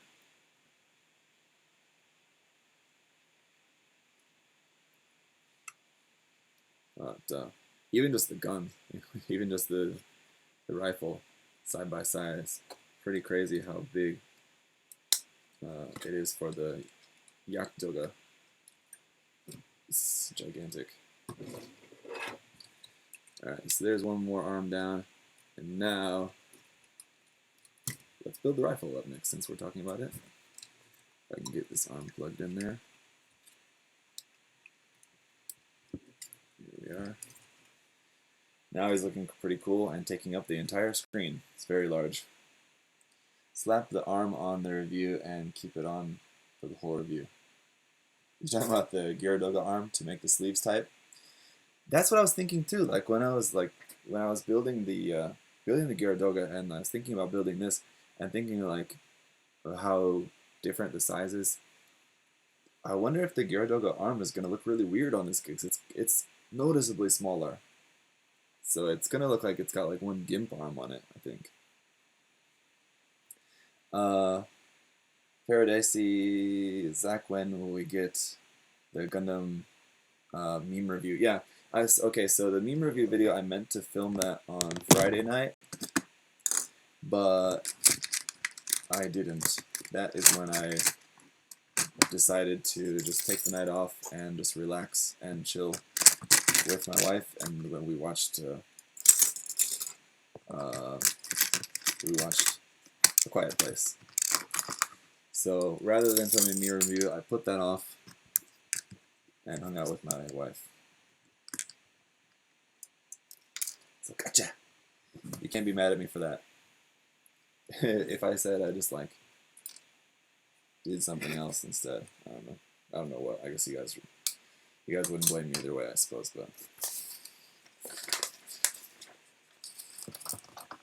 I just really needed to just kind of chill out as well, because I've been going pretty hard these days.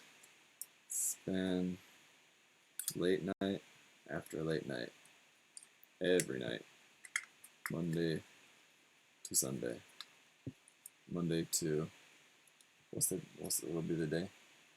Every night.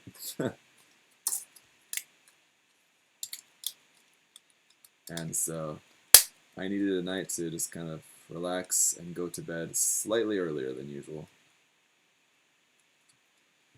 Still stayed up watching a movie, but still went to bed earlier than I normally would have.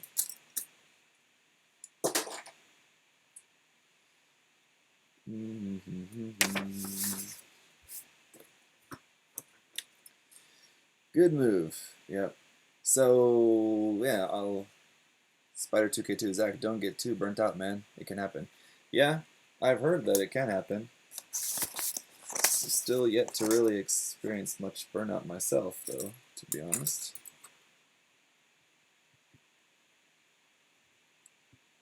Doesn't really seem to get to me, usually.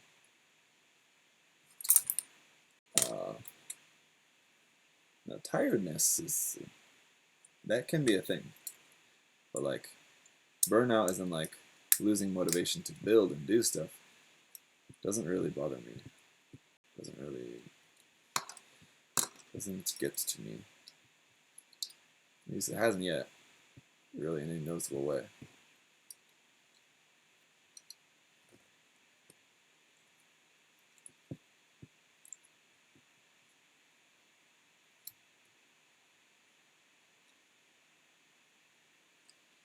But I appreciate the sentiment anyway. Sunday to Saturday, thank you, Hellsting. You should add some Gundam theme emotes for your subscribers if possible. Yeah, I don't really know how to do that, but I'll try to. I'll definitely take that suggestion into consideration, and I'll try to figure out how to do that. I'll ask the. Honestly, I'll just Google it, but if not just Googling it, I'll ask the Gundam Builders Association guys about that. They're the Twitch experts.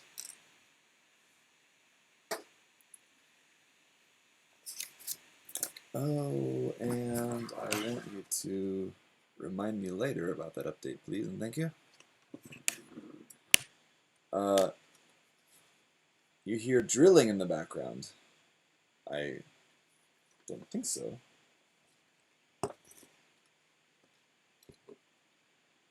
Alright, the knife.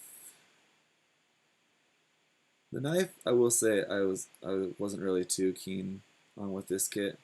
I like it a lot on the HG, but the RE version of the knife for this guy I don't really quite like as much.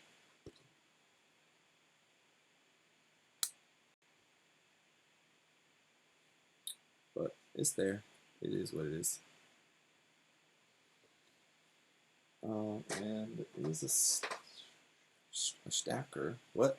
Oh, that's for different things. Anyway, so there's the gun. It's pretty cool. Yeah, I like that a lot. No foil sticker for the camera for that. This bit here, just like with the HG. I think on the HG though, I don't remember. I think this is on a ball joint, the secondary handle. This is just on a rotating peg there. But yeah, very large for sure. Pretty big boy. Beam Gatling gun there. What's it called? It's called a mega Gatling gun. That's what it was. Now, let's put together the funnels. Where are they? Yay!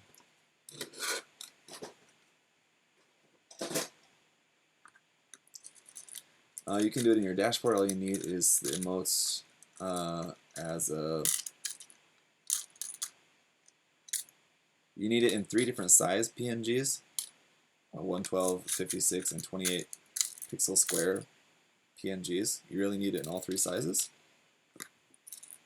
And you just upload it like in the dashboard. Seems simple enough, I guess.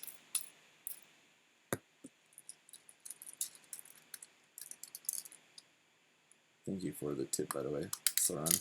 It takes a few days to get approved. Oh, okay, so like they have to be approved by Twitch staff or something like that. Good to note. Fort, hello.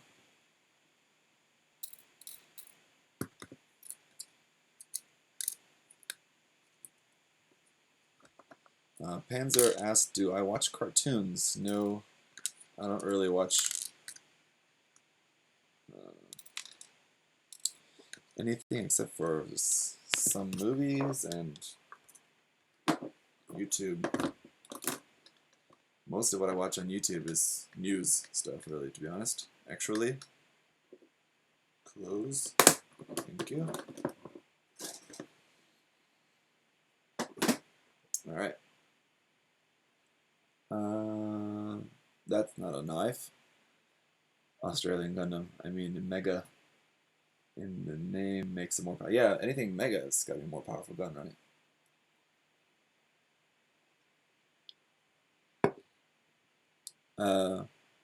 No, I'm an adult who only builds model kits from cartoons. Yeah.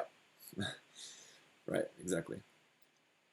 No, I don't have any aversion to watching cartoons. It's just not something that I do. I just don't take the time to do it.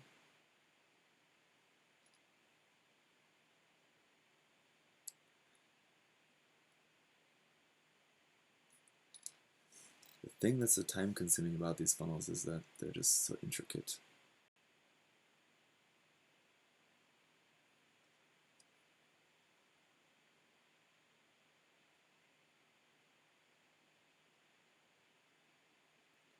And like, you have to handle them very carefully while you're assembling them. And the fact that there's 6 of them. That is another reason why they take a while to put together.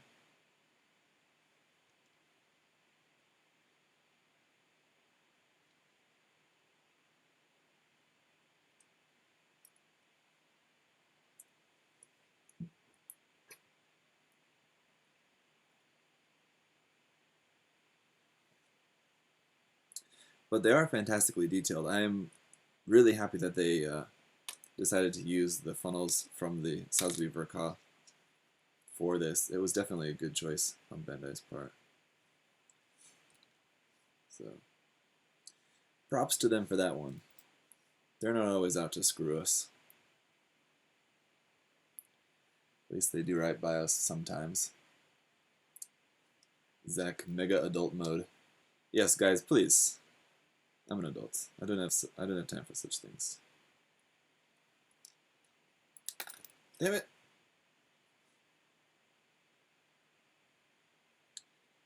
Actually, what I need to do is set aside more time for adult type things, actually, like exercising and reading books. Those are the two big things that I wish I would like to spend more time doing.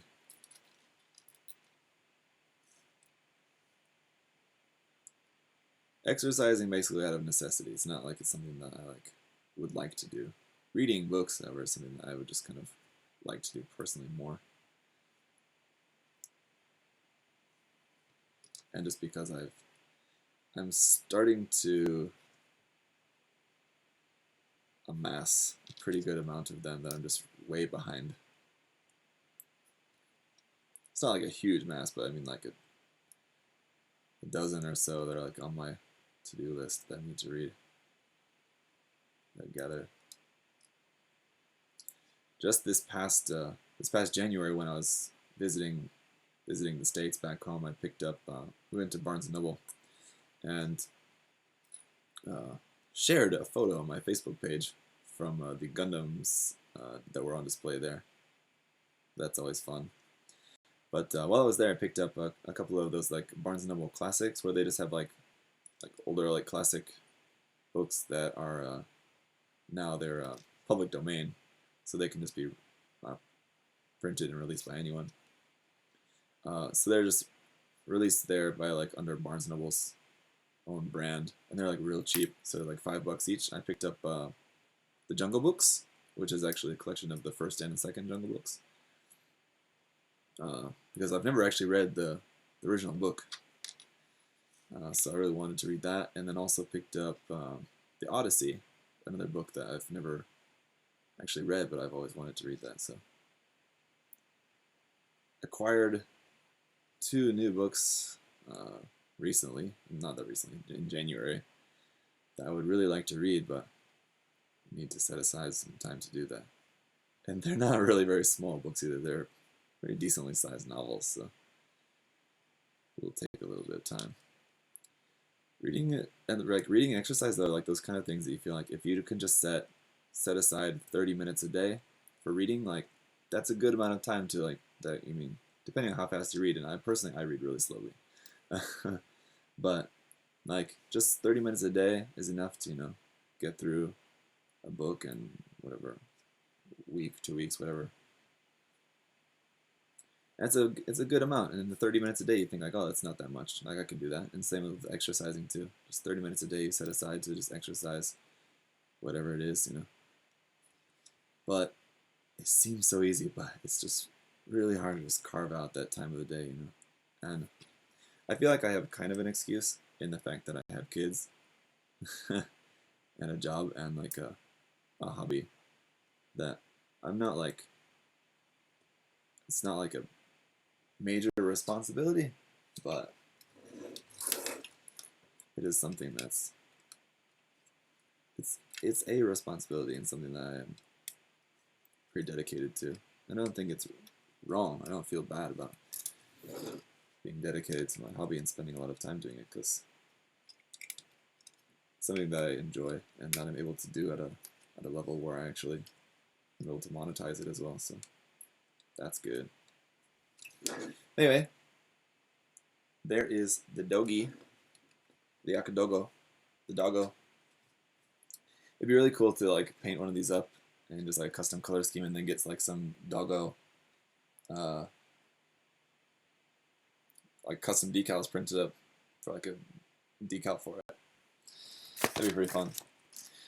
D. Thaddeus said you can you could for real pick audiobooks to listen to while building off camera. Yeah, audiobooks is something that I was looking into not too long ago, as like trying that as like a way to at least consume more book stuff. So I was looking into audiobooks, and of course I always hear about, like, through all of their YouTube promotions and everything, and they're promoted everywhere about like Audible and other different like sources like that for different audiobook sources. But even still, like, even though with those like subscription programs, they're just not cheap. So I don't know if you guys have any suggestions about like good like audiobook subscription programs or something like that that are not so expensive. It's like with Audible, I think if I remember correctly, just when I looked at it briefly, it was like you have like one free book a month, and then after that,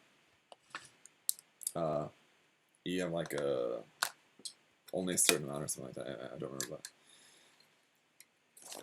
Like if I wanted to try to listen to like 2 or 3 or even up to 4 books a month, this just seems like it's still going to be pretty expensive.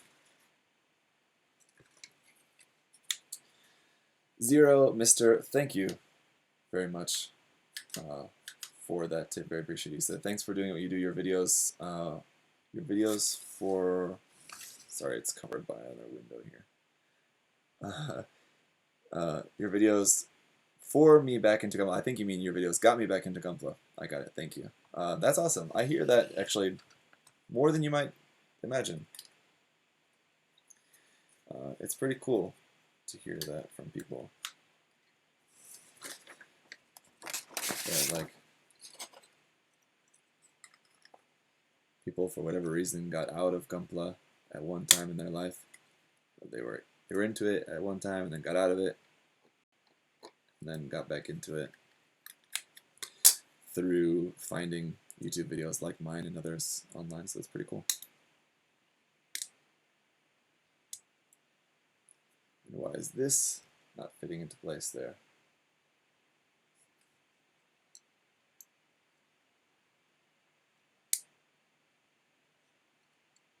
I'm certain that's correct. There we go. There is the base done. I think we can call the Zerachiel pretty much done at this point. Hellsting, bye-bye. See you later. Thanks for hanging out. The sound of a new Zakura release video is the same sound as my wallet getting emptied at the hobby shops. Sorry about that, Scuffles. But glad to hear that. Ooh, my. That's some nasty bend in that part. How did that happen? Glad to hear that my videos are at least helpful in helping you determine which kits you want to get. Because of the massive parts here and that the parts didn't really fit very well into this container, I kind of broke them up a little bit strangely. So this first part will be the torso and the center part of the backpack. And dropped a piece, and I don't know where it went. There it is.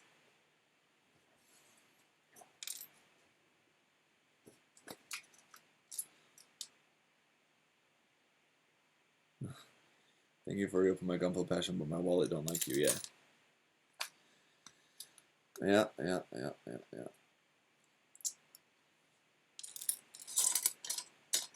That's just the way it is. Alright. Polycaps. 3, what are we at on time here?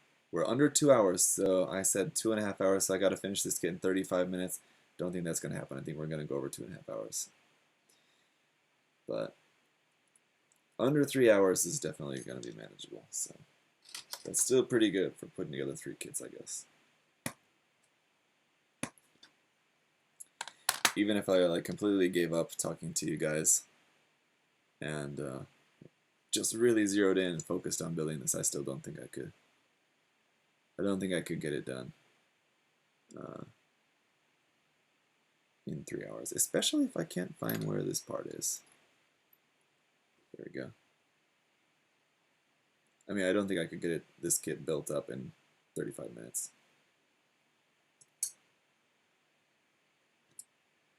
We'll see. Still gonna do my best here. We'll see.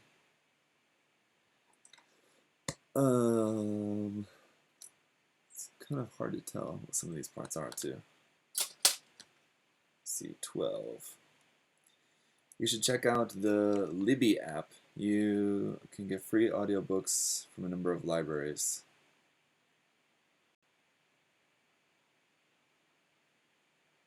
Imagine one day a guy comes in the stream, thanks Zaku, you made my wife divorce me and my family disown me.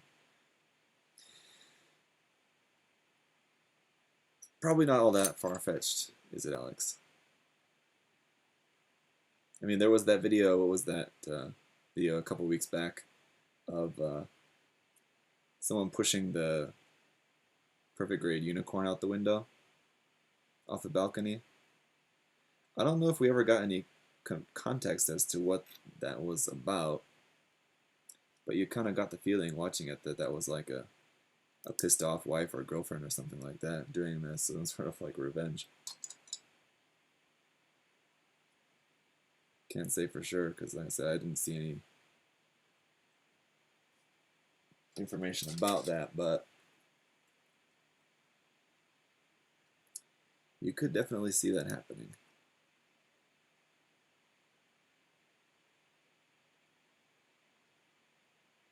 Uh-oh.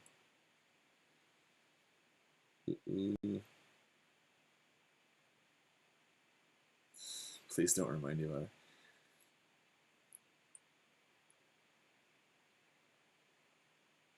Again, guys, I don't know if this really helps all that much, but just remember that full armor PG unicorn that got pushed out the video, pushed out the window in that video was the Dragon Momoko kit, so it's not the actual P Bandai kit, and then it's not the perfect grade. It's not the Bandai kit with the P Bandai full armor parts on it. Okay, so it's not as huge of a loss as if it would have been the official kit. The Dragon Momoko kit is much cheaper.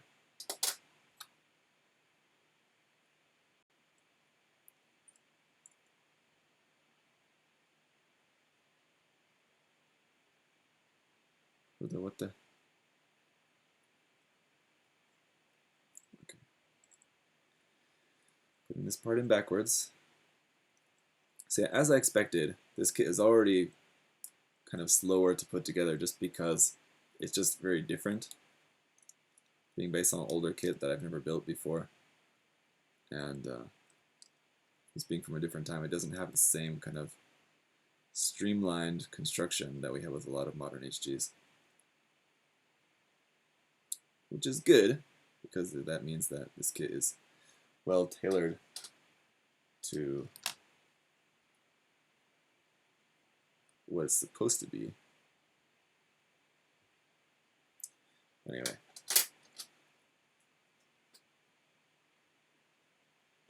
just remember, don't tell them how much stuff costs and you'll be fine. Yep, that's a good rule of thumb too. But then that rules out asking for any kits, like for gifts ever.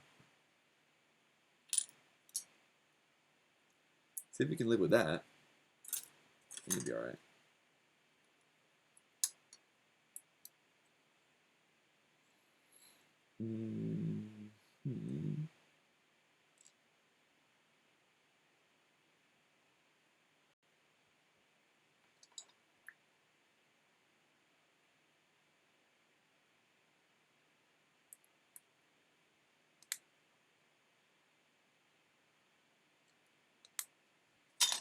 And I'm missing, oh, I'm not missing a part, there it is. But how does this attach onto here? Onto here.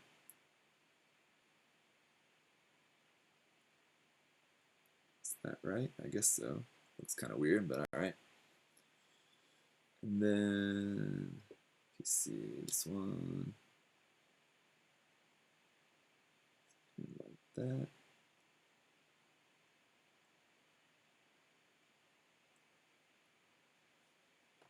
And then This one. Not mistaken, he will sue some kind of embarrassed. Yeah, you guys talking about the guy, the story that's been going around about the guy suing. It's like suing his cousin or something for like $35,000. Like cousin's son like smashed his Gundam collection or something. I keep seeing that reposted. I haven't actually looked at the details of it. It just seems like it's fake or something, or some stupid story. So I haven't really looked into it in much detail. But what's this? What's the scoop behind that?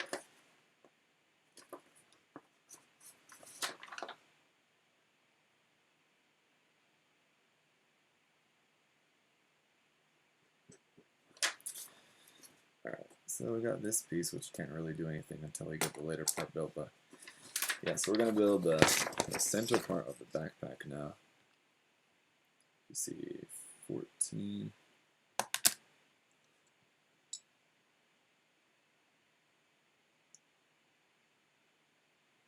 And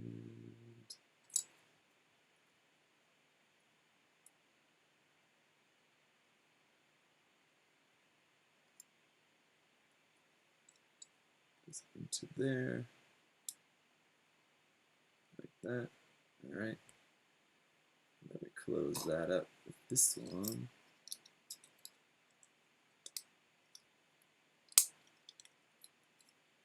I need a big old sticker for this. How average does it take to build a kit for you, Zach? Well, yeah, so you guys are only seeing the portion of me just putting the kit together. Obviously, it takes some time to get all the parts cut off the runners and cleaning up all the nubs and everything before this, which is all done off camera. So, for an HG, about 3 hours, give or take. A little bit larger, a little bit more involved HG like this, maybe 4 hours. The Gustav Karl probably, like, in total would have been about 3 hours for that one, because the actual build is not very complicated.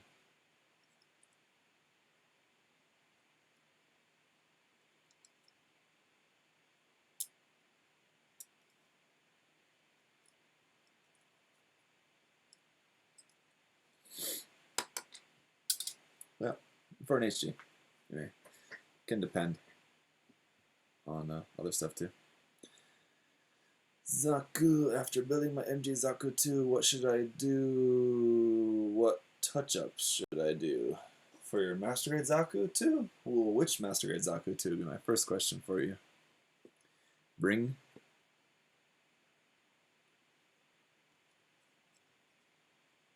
That depends.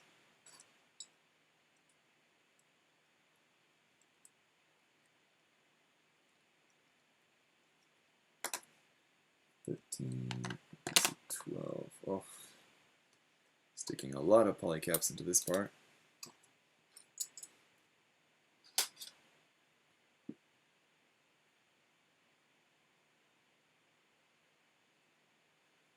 Um, 13, 12.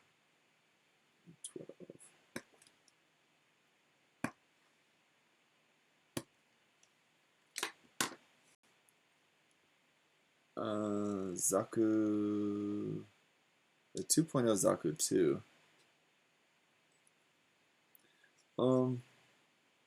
What should you do to detail it up? I mean, just a little bit of panel lining and some top coat would be a good place to start if it's just, if you're not going to go about like fully painting the kit, obviously. 7, 7, 14.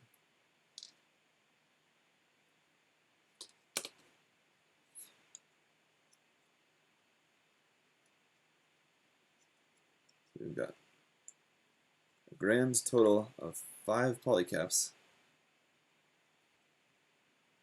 going into this one part. Here for the backpack, kind of where everything plugs into here.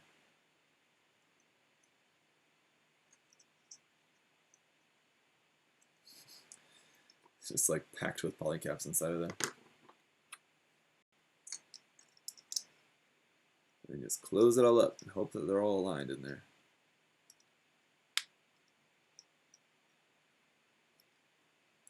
What do you think of the Astray noise canceller? Just stop it. Because you've got me triggered. I know you're just trolling because you watched Gunpla Talk yesterday and you saw my reaction to that yesterday. And you're just trying to get me to react again today. Don't test me, Mogul, asking about the Astray noise canceller. You did see yesterday's Gunpla Talk, right?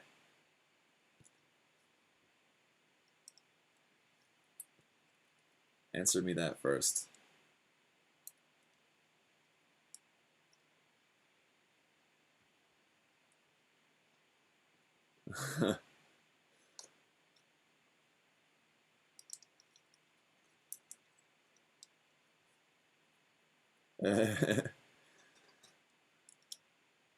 Do not go there.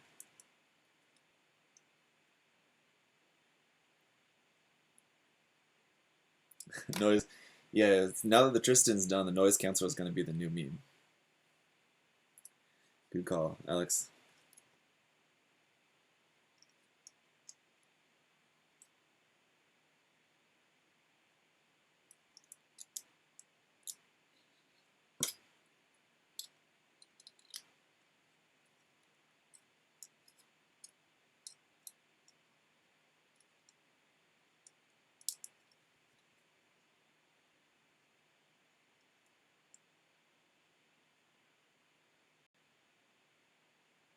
Noise. The noise canceller. What did I miss? Denny, what did you miss about the Astray noise canceller is that the Master Astray noise canceller is not getting released, as noted yesterday. There's misinformation going out there, being spread around about that's getting released or something. But just because a kit exists in Japanese magazines doesn't mean that it's getting an actual release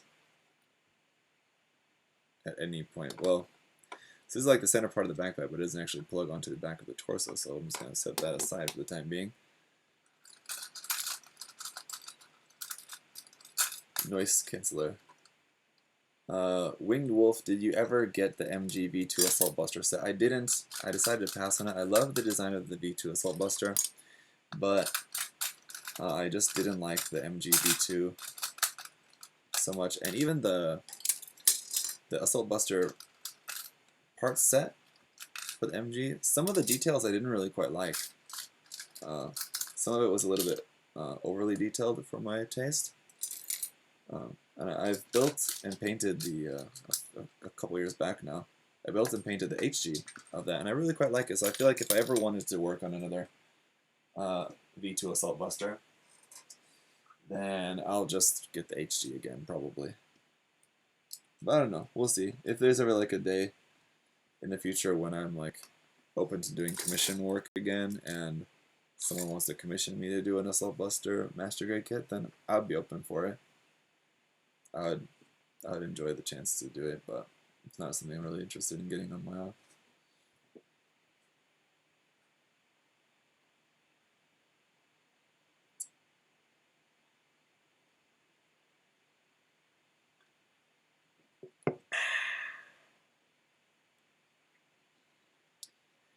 Alright, so this next part is actually, I've put the parts here for the hip, as well as parts for the tank treads, again, just because of how everything was able to not really quite fit into the box.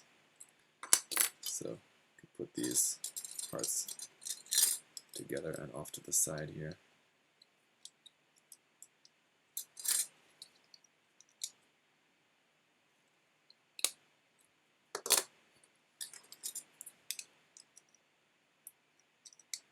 And also the guns. Should be simple enough. Which way does the trigger face though?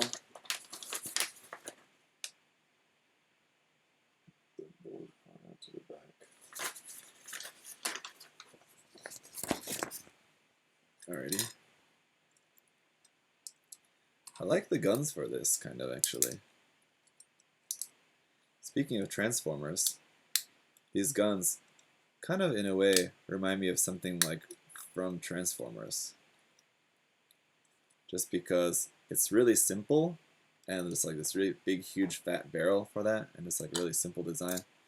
Looks like something from Transformers.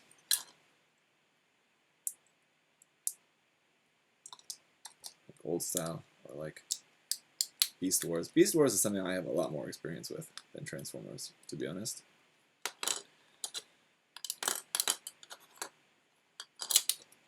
Those guys. Megatron Blasters. Yeah, it could be. Alright, PC 1. And another PC 1.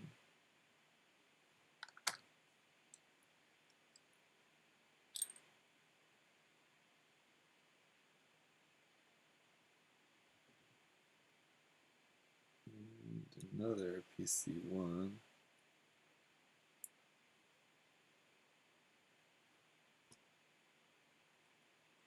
Another one of these. And one of this.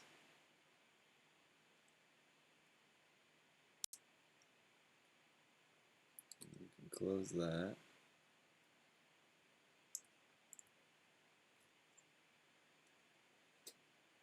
F them posable hands for real. Beast Wars is classic. That's exactly right. It will be the dumb trooper in RG because Bandai can't give Justinius what he wants. Right? What Gunpla kits do you want to come out this year, 2019? I want a Master Grade Barbatos. No, I don't know. I just want some cool kits to come out this year. I don't think Bandai is really factoring into the equation of what I want, so it doesn't really matter too much, but I know that's not the point of the question. There are certain things that I would like to see released, but I don't know. I just enjoy kind of whatever we get. We already have there's so many kits out already that already exist in the world. We don't need to focus too much on what we would like to see coming out in the future, because as long as we keep getting cool kits, then cool. Wow, this is pretty funny. So you have this clear blue part here. This would be the front of the skirt, I think, yeah. And it's almost entirely covered up by this part that you put over the top of that. You can only see just a little tiny bit of that clear blue part sticking out to the side there.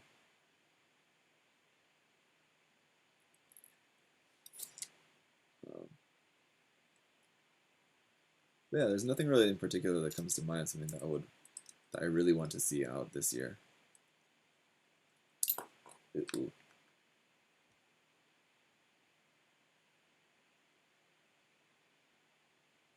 Series. Oh my.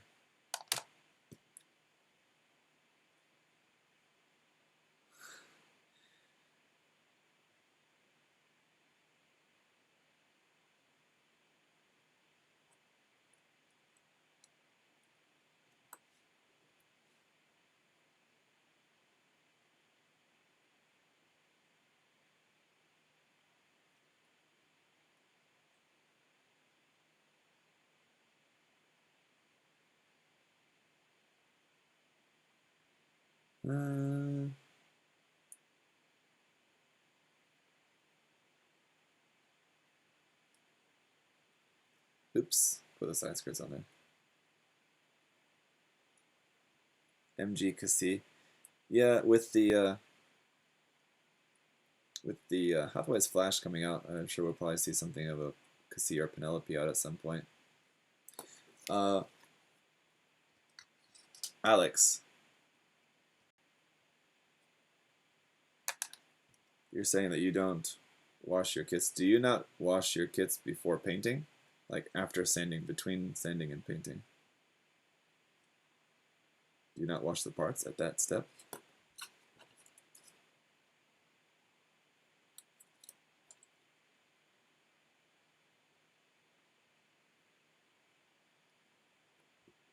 What?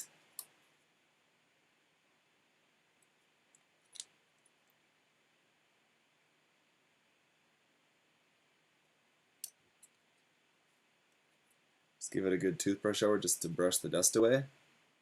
No, dude. Gotta get that oil off there, too. The hand oil.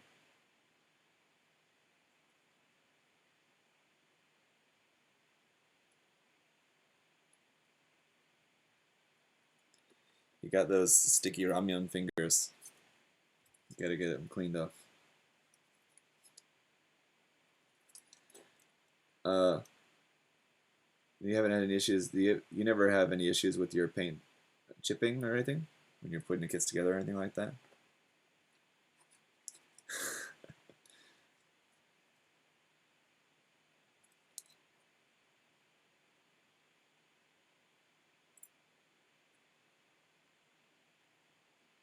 Huh.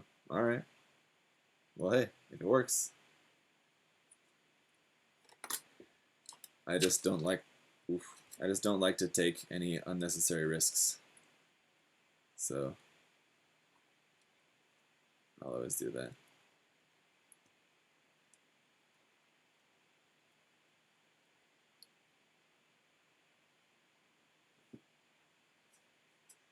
I have more issues from paint rubbing while trying to pose it.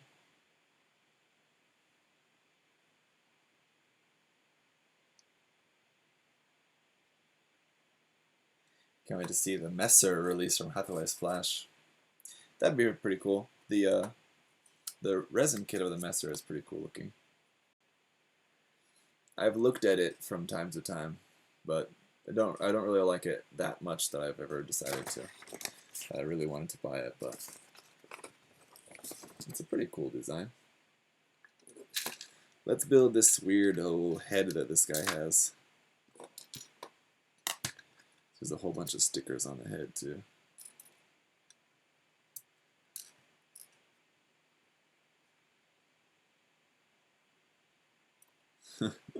Yes, Alex, thanks for pointing out that this is the proper place to ask questions, not on Gunpla Talk. I saw that yesterday. You were calling out someone who was trying to ask a question during the chat during Gunpla Talk. Thanks for setting them straight.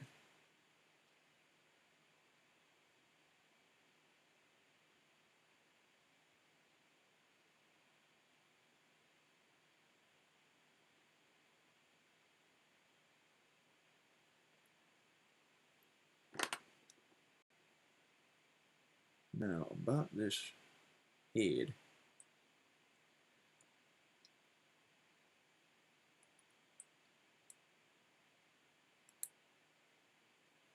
There we go. And our little face piece here. Really not all that much leftover like scrap parts from this kit, really. Considering that's a pretty common trait for kits that are based off older kits, right? But this one really doesn't have all that much.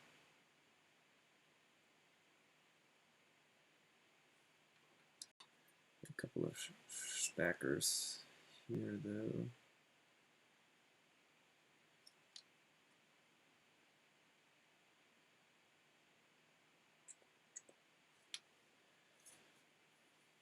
Do you think Bandai will release the MG Narrative C-Pack? I could see Bandai releasing an MG Narrative Gundam at some point. I don't know which version it would be. Probably the C-Pack, I suppose, but I could see them doing a Master Grade Narrative Gundam at some point, yeah. Do you have any other, Winged Wolf asked, do you have any other 1/100 scale 00 kits besides the Cerevi you built a few months ago? Yeah, the Overflag I reviewed about a year ago, a year or so, 2 years ago, I don't know. The Overflag is another 1/100 scale 00 kit that I have, yeah. I have 2 of them, actually. I really like that kit.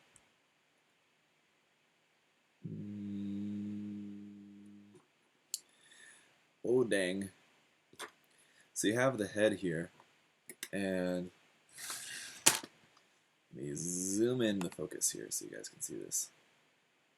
Sorry, it takes a second to get this orientated for you guys. So you have this bar, like goes across the faceplate, like across the mouth part there of it, and this you have a sticker to cover up that bar part on the front of the face. It's kind of annoying. It's always annoying when you have to put stickers on areas on like the hard to reach or like the hard to cover up properly areas, I want to say.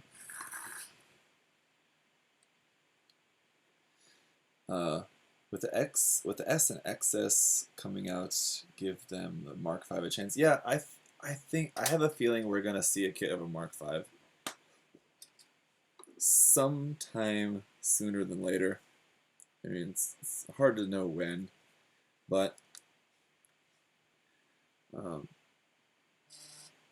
I'm sure it's only a matter of time before we get a kit of the Mark V, and I'm looking forward to the day when that comes, because you know, we already have at least parts of the kit in the HG line with the Silver Bullet and the Dovin Wolf. Not a lot from those kits could be reused, but some parts anyway. Like the basic design is there.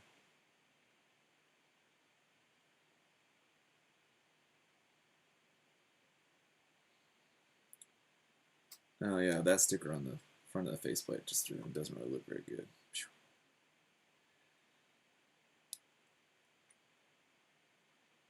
Well, there we go. I guess we better put the quad fins on his head here. How do these fit on here? Something like this, I guess. 1, 2, 3.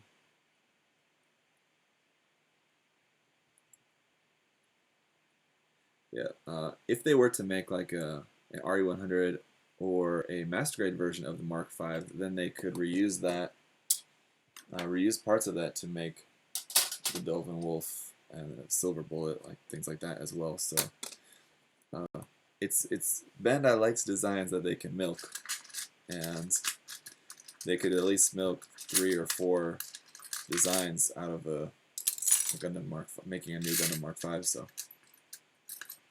there's hope.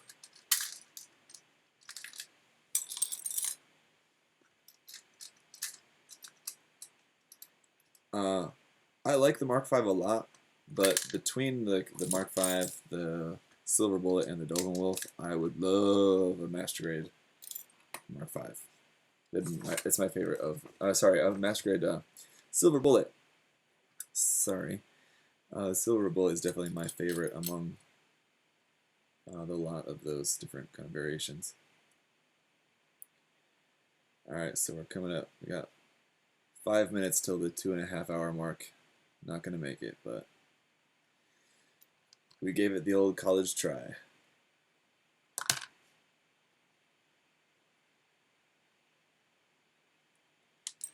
Ooh, that doesn't really want to stay in there very well, does it? Should be like that, and this part.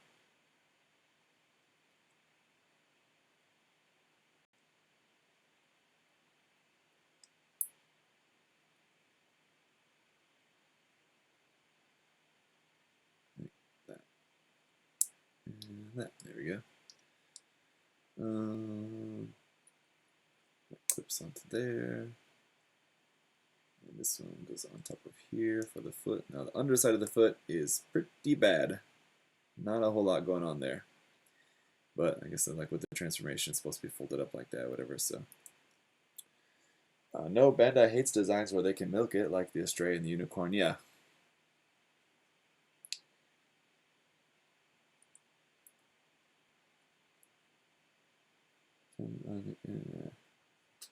The camera looks better on Twitch than on YouTube for some reason.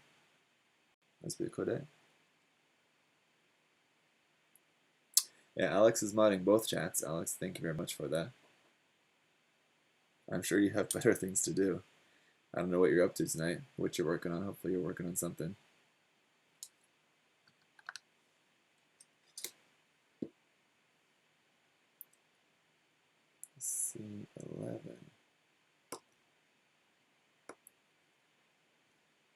And C1. Good morning, Mark. You. It's night here. It's now 1:30. It's getting there. Don't know if there'll be much. I might just go straight to bed after this. Won't be a whole lot of time to do much else, I think, tonight. Yeah, I got the clear coat on the Tristan, so it's good news. So that means tomorrow night. Let's see. Tomorrow night, I'll need to review the Gustav Karl. I'll get the review for that recorded, and start working on some of the panel lining and detailing on the Tristan, I imagine. So it should be a pretty good time.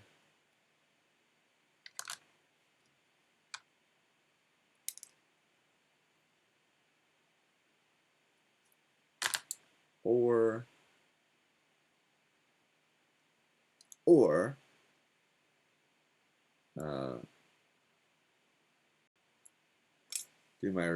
film the review of the Gustav Karl and the Jegan Doga kit, so that both of those reviews are done.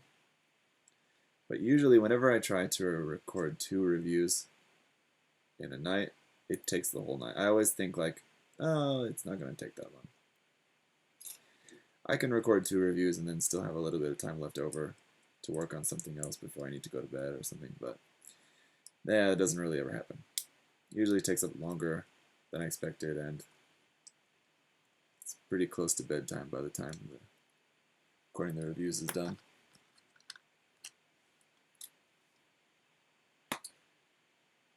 But considering the review of the Jegan Doga, I don't really have to go over like the articulation and everything like that. It won't take as long. But again, I know from experience that I've thought like that same kind of thing for different kits in the past, and it just hasn't really worked out. So I don't know. We'll see. That's kind of been the thing that I've been doing for a little while now, is just kind of going back and forth rather than like trying to. I do like one night I'll be focused on just recording like videos, just recording some content stuff, and then or I'll like work on a kit or something. So like I won't try to do both. I won't try to like record a review and then also like do some painting on a kit or something like that. I won't try to do that in the same night. I'll just like only focus on recording content, and then the next day I'll only focus on that. That seems like really loose. Is that right?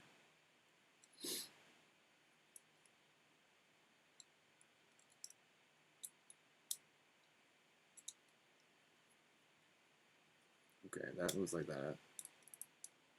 Doesn't feel like that's quite right.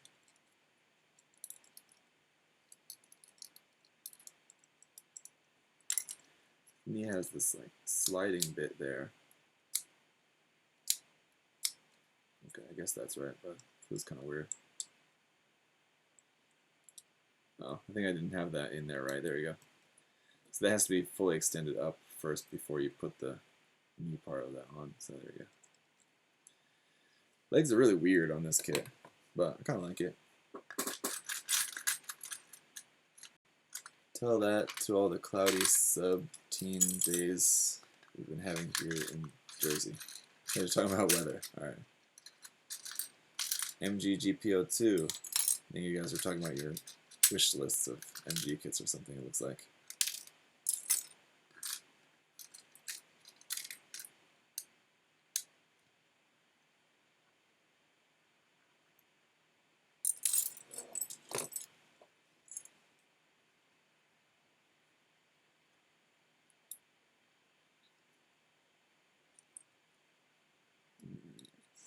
that.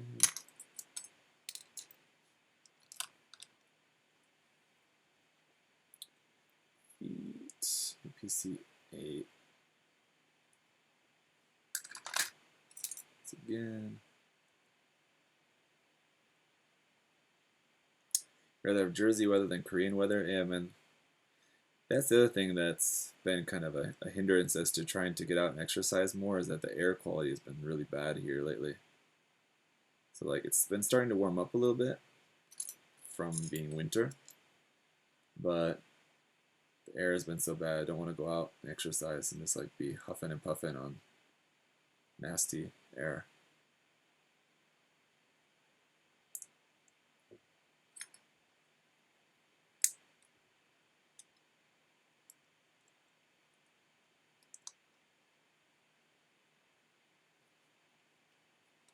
Eleven and 1 and 15.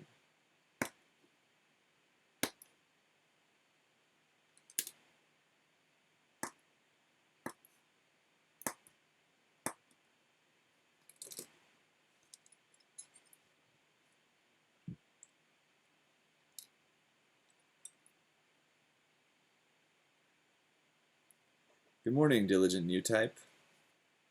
Welcome, you're just coming in kind of at the tail end, but still got a little bit left here to go on this guy.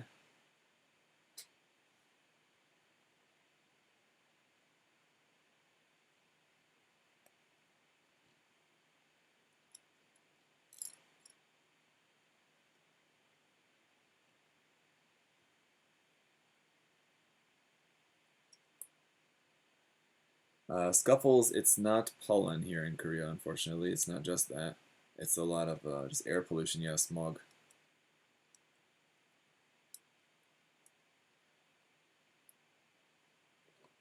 It's a pretty interesting kit. I've never built the original Harut, but seems like pretty interesting. I don't think ever, at this point, I'm not sure if I ever will either, just because I feel like I've kind of maybe done it at this point. And anything that I maybe would have wanted to do with that kit, I can probably do with this one.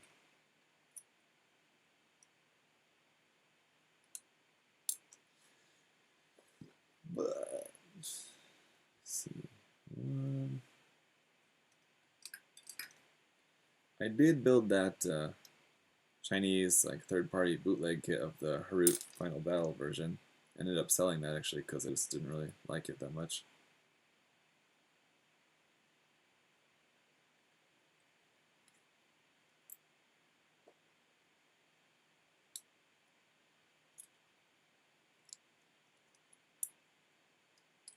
And I think if I remember correctly, that kit was based off of this kit.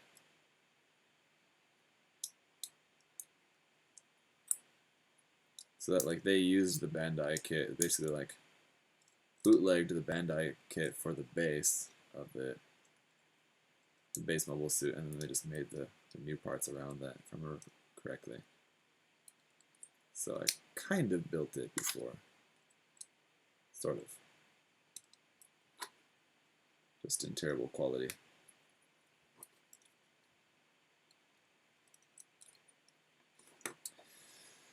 Alright. Much better than that non-grade. Yeah, well, there you go. You're talking about right now. Scuffles that I built way back, huh? Do you think Bandai will release the 100 scale Kshatriya, Ari, or MG? I don't know.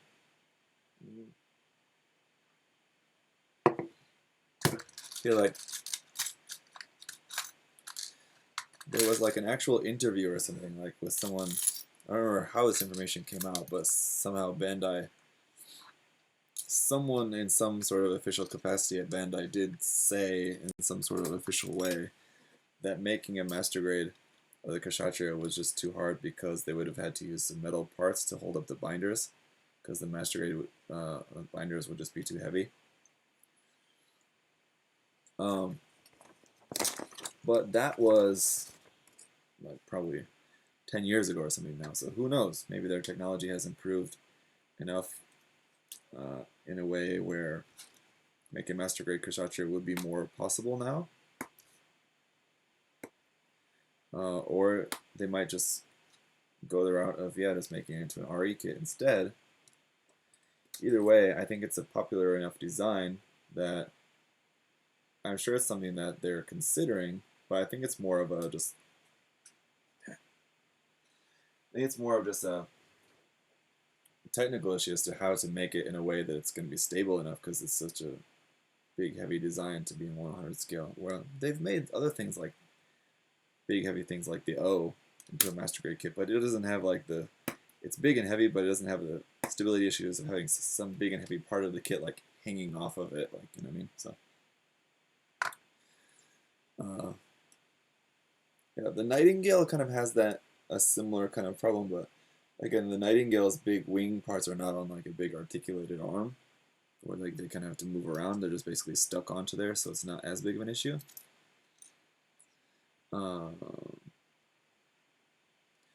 But yeah, I think at some point Bandai probably will try to make a 100 scale version of the Kshatriya. What it ends up being, whether it's RE or MG, I couldn't say. But I think we'll probably see it eventually at some point.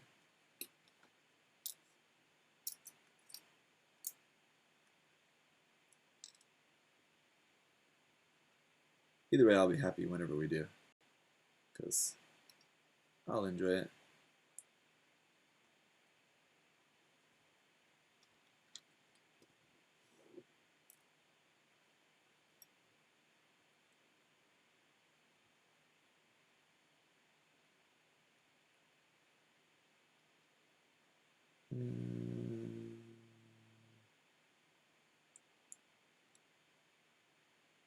Wait. And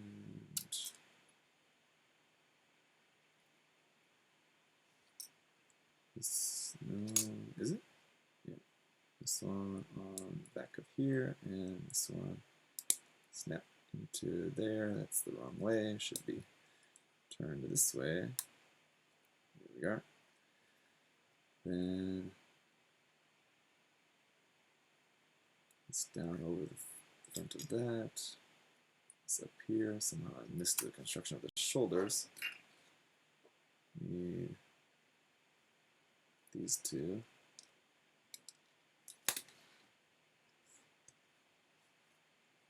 Zach, I enjoy some of the design choices on this, but transformable mobile suits are just not my thing. Rushlam, I understand your sentiment. Not too really all that into transforming mobile suits either. Some of them are kind of okay. Like the Delta Plus is an example of one that I think is a really cool. Put that in the wrong one. I think, did I? Yeah. Delta Plus is a cool transforming design and just kit.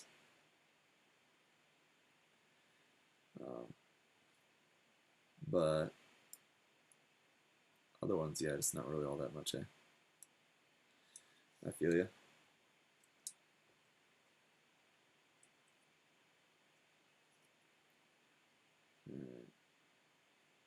Ooh, that could be wrong. Couldn't it? Should be like that. There we go. Shoot. All right.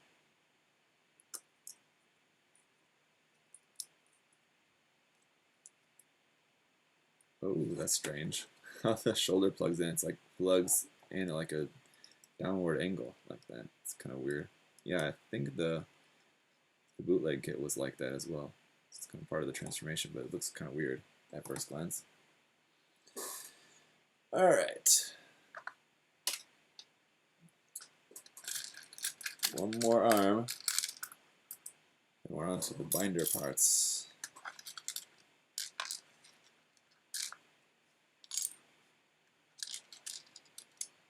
Kind of looks like the R-Wings from Star Fox. Yeah, the transformed version of this does kind of have a kind of Star Fox feel to it, doesn't it? And I think the color scheme helps a lot with that too, with it being like kind of like gray and blue. But I can definitely see what you mean.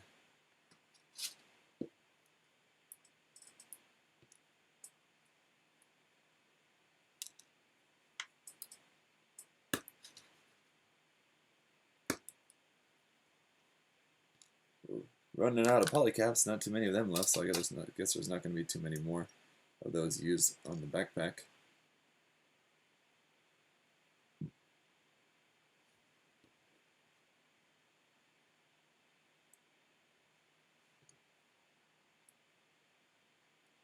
Into there.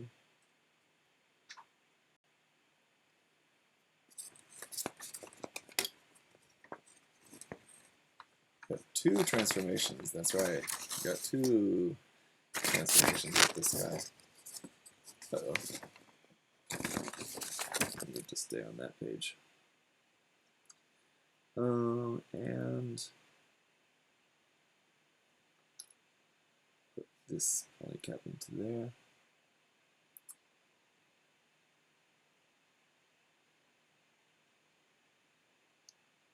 Long gun is just hollow plastic, doesn't stay together well, fitting issues.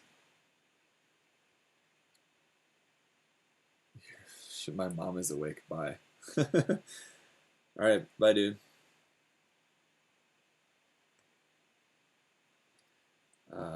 The old shit, my mom is awake.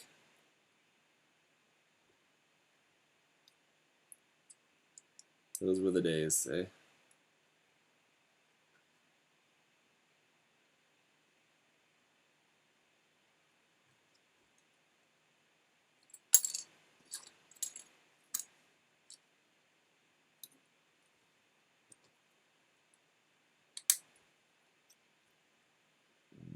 Let's see here. Oh no! Is that right? Oh, this is not right. Oh no. Shit. That's on there wrong. No. How do I do that? Let me take this apart. Darn. Put the elbow joint in there. The wrong way. So now the gene condenser is facing inside instead of facing out in the proper direction. Rookie mistake. What can I say? Sorry, guys. And yes, in lieu of a proper separator tool, often what I'll use to separate parts if I just want to separate something quick on the fly, it's easy enough to just use my knife most times without dealing too much damage to the part.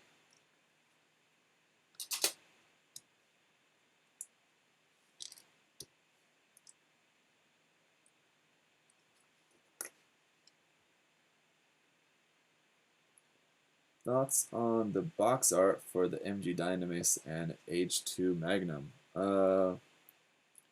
Winged Wolf, I'm not sure if I've seen the box art for those.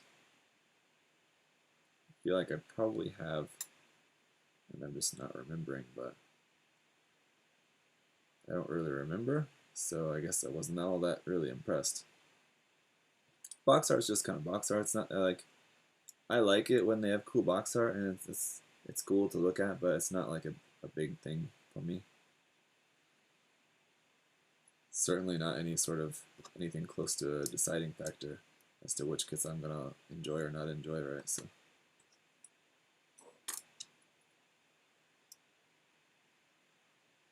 I noticed on my video last week, I'm glad you bring up the topic of box art because I wanted to talk about this actually.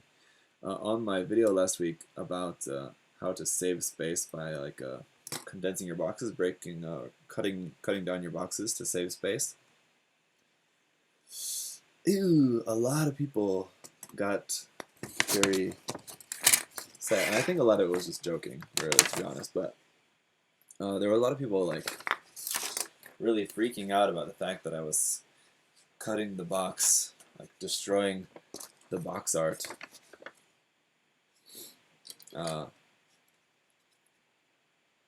And yeah, wow, it was eye-opening because I didn't know that I mean, I know people enjoy the box art on the boxes and stuff, and some people like keeping the boxes. But man, some people were really showing how they were making clear that they did not approve of me destroying the box art like that. Like, yeah, that's my sentiment too. It's just a box, right? But some folks really like their boxes.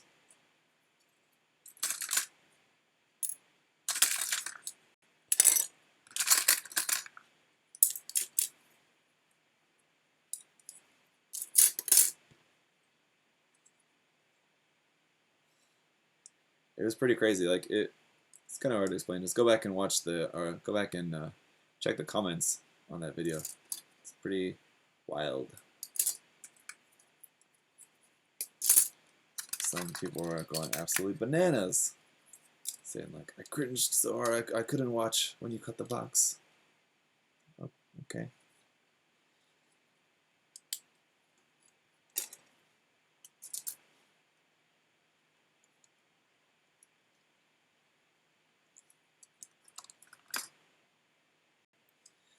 So apparently you haven't been listening to.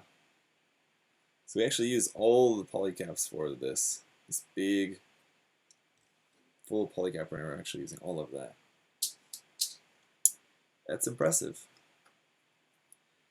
But yeah, I don't know how many times I've said in videos, probably not that often because it's not a subject that I talk about all the time, but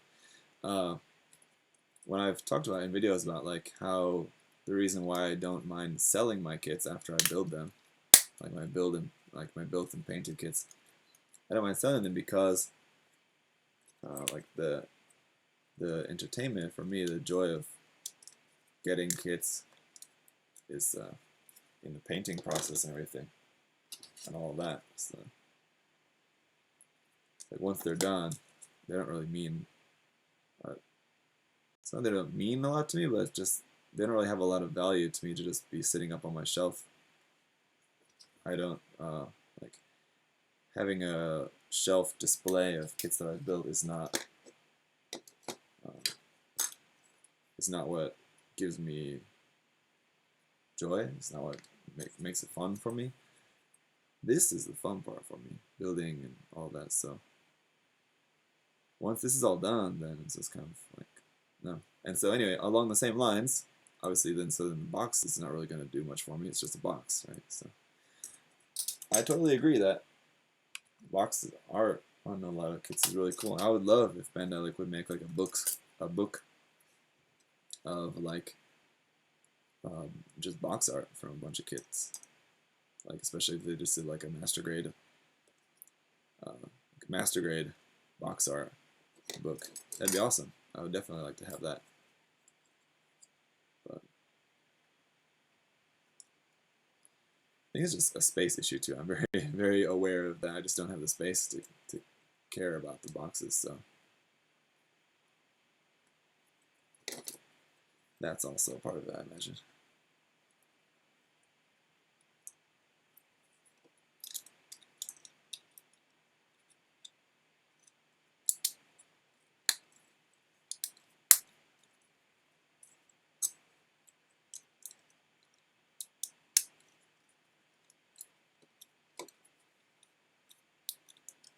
There we are.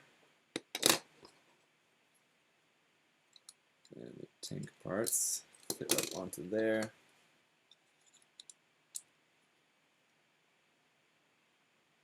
Have you ever considered making a Zaku kit that could represent the channel? Yes, kind of. I've thought about that because I've been asked that question many times before, or something similar. But yeah, I've never really thought about it all that much, just because I just don't really care that much to do that. But ew, that's not right. It's something that I have considered basically just solely based on the fact that I've been asked it a few times.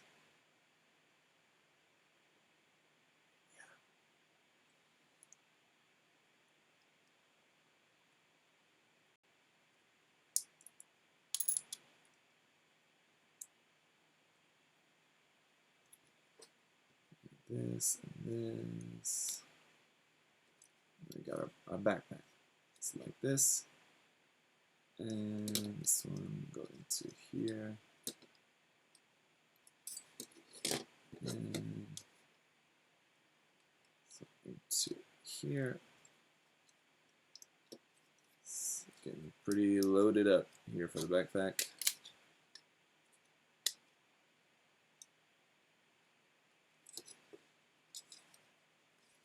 And stuck. It's actually kind of his back skirt.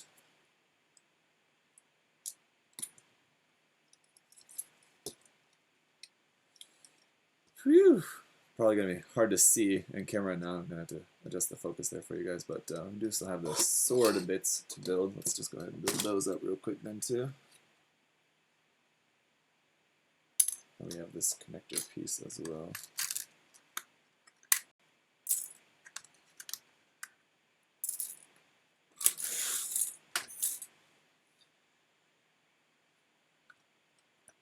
He doesn't like the Zaku that much. Well, I mean, you know.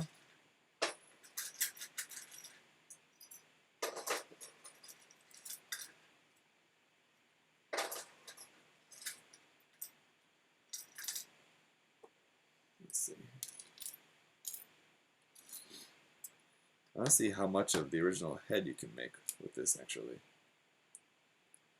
Just to be on a little side track here.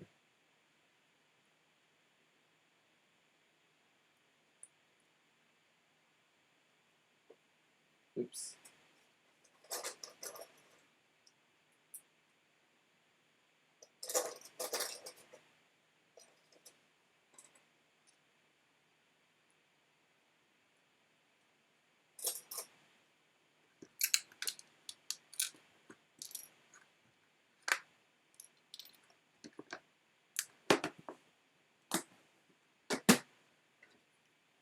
You're definitely missing some parts of the head, but you can build kind of part of it here. Let me see. No, you're definitely missing the main center part. That's kind of the main problem. So you can't really build much of that at all, actually, without the face to be able to go inside of there. Yeah, you kind of really need that center part of the head. Okay, anyway. Mega cannons. So we got our part here, and the handle is going to go in there like that. Two of these, so you got to double up and close that up. Close that up here.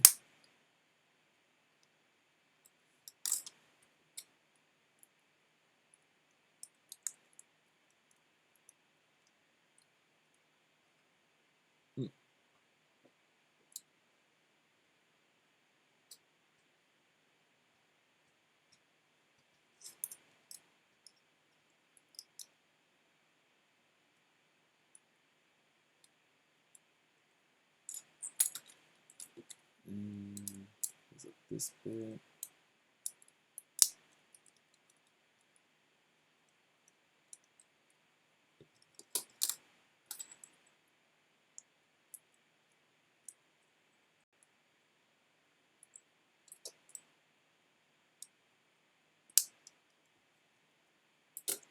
There we go.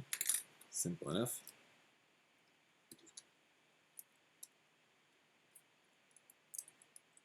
How's this gimmick work here for these though? Oh yeah. For the gun mode on these, it's pretty cool.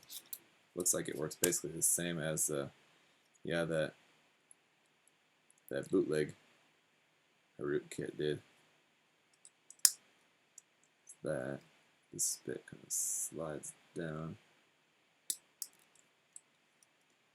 like that for the gun mode. Anyway, that's pretty neat. And these can plug onto the backpack here. Let's go ahead and plug those on like that. And this on around on this side. The cannons can actually be plugged onto the back as well. Fold up the handle on those. Nose plug onto here.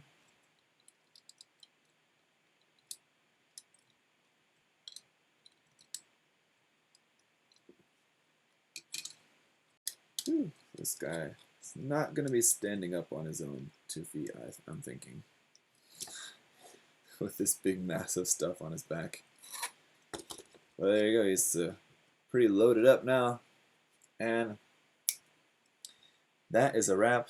Thank you, J Streets, and you're welcome for getting you back into Gunpla. Another wallet that doesn't like me. Yeah, that's right. You're welcome, but sorry for your wallet. Alright, so that is a wrap. What are we at? Just under 3 hours. So it took a little longer than expected, but hey. 3 kits and a good chat with you guys in under 3 hours. Not too bad. So that's it for the stream tonight, guys. Next thing. What are we going to stream next? What are we going to stream next? I'm not sure at the moment. The Narrative CPAX HG kit just came out, but I don't have it yet, and so I guess I probably will get to that probably next week. Maybe this guy.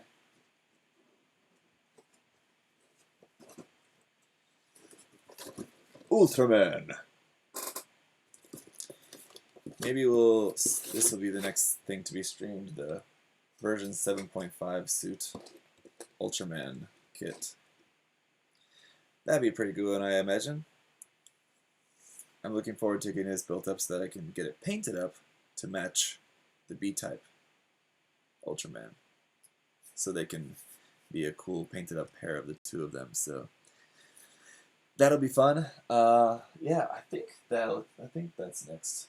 I've got a handful of HG kits that I need to put together, like older HG kits that I want to build because I'm using them for other things.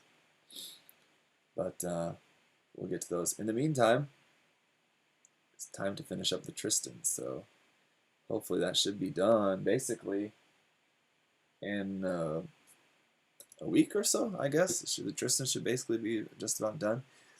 What I need to figure out now is any sort of base for the Tristan. I haven't even been thinking about the base because I've just been it's not even done, or have been close to done for a long time. I haven't really put too much thought into the base for the Tristan, but I need to start thinking about some sort of base for it. I'm probably just going to go with something kind of simple, but at the moment I don't really have anything in mind, so I'm going to start thinking about that.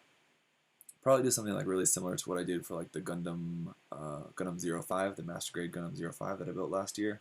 Just a kind of relatively simple little base for that. Probably do something like that too as well. A week, to be honest, 1 year minimum. Yeah, no, I really think probably about a week because tomorrow I'll start working on the panel lining and some of the detail painting on it, and then yeah, not really a whole lot left. So yeah, that's it. Thank you guys for hanging out. Alex, thank you for hanging out and moderating on both platforms for the entire time. Everyone, say thank you to Alex in the stream as well. Thank you to those guys who are hanging out and sticking around for the whole time. And that's a wrap. Alright, guys. I'll see you next time. Bye.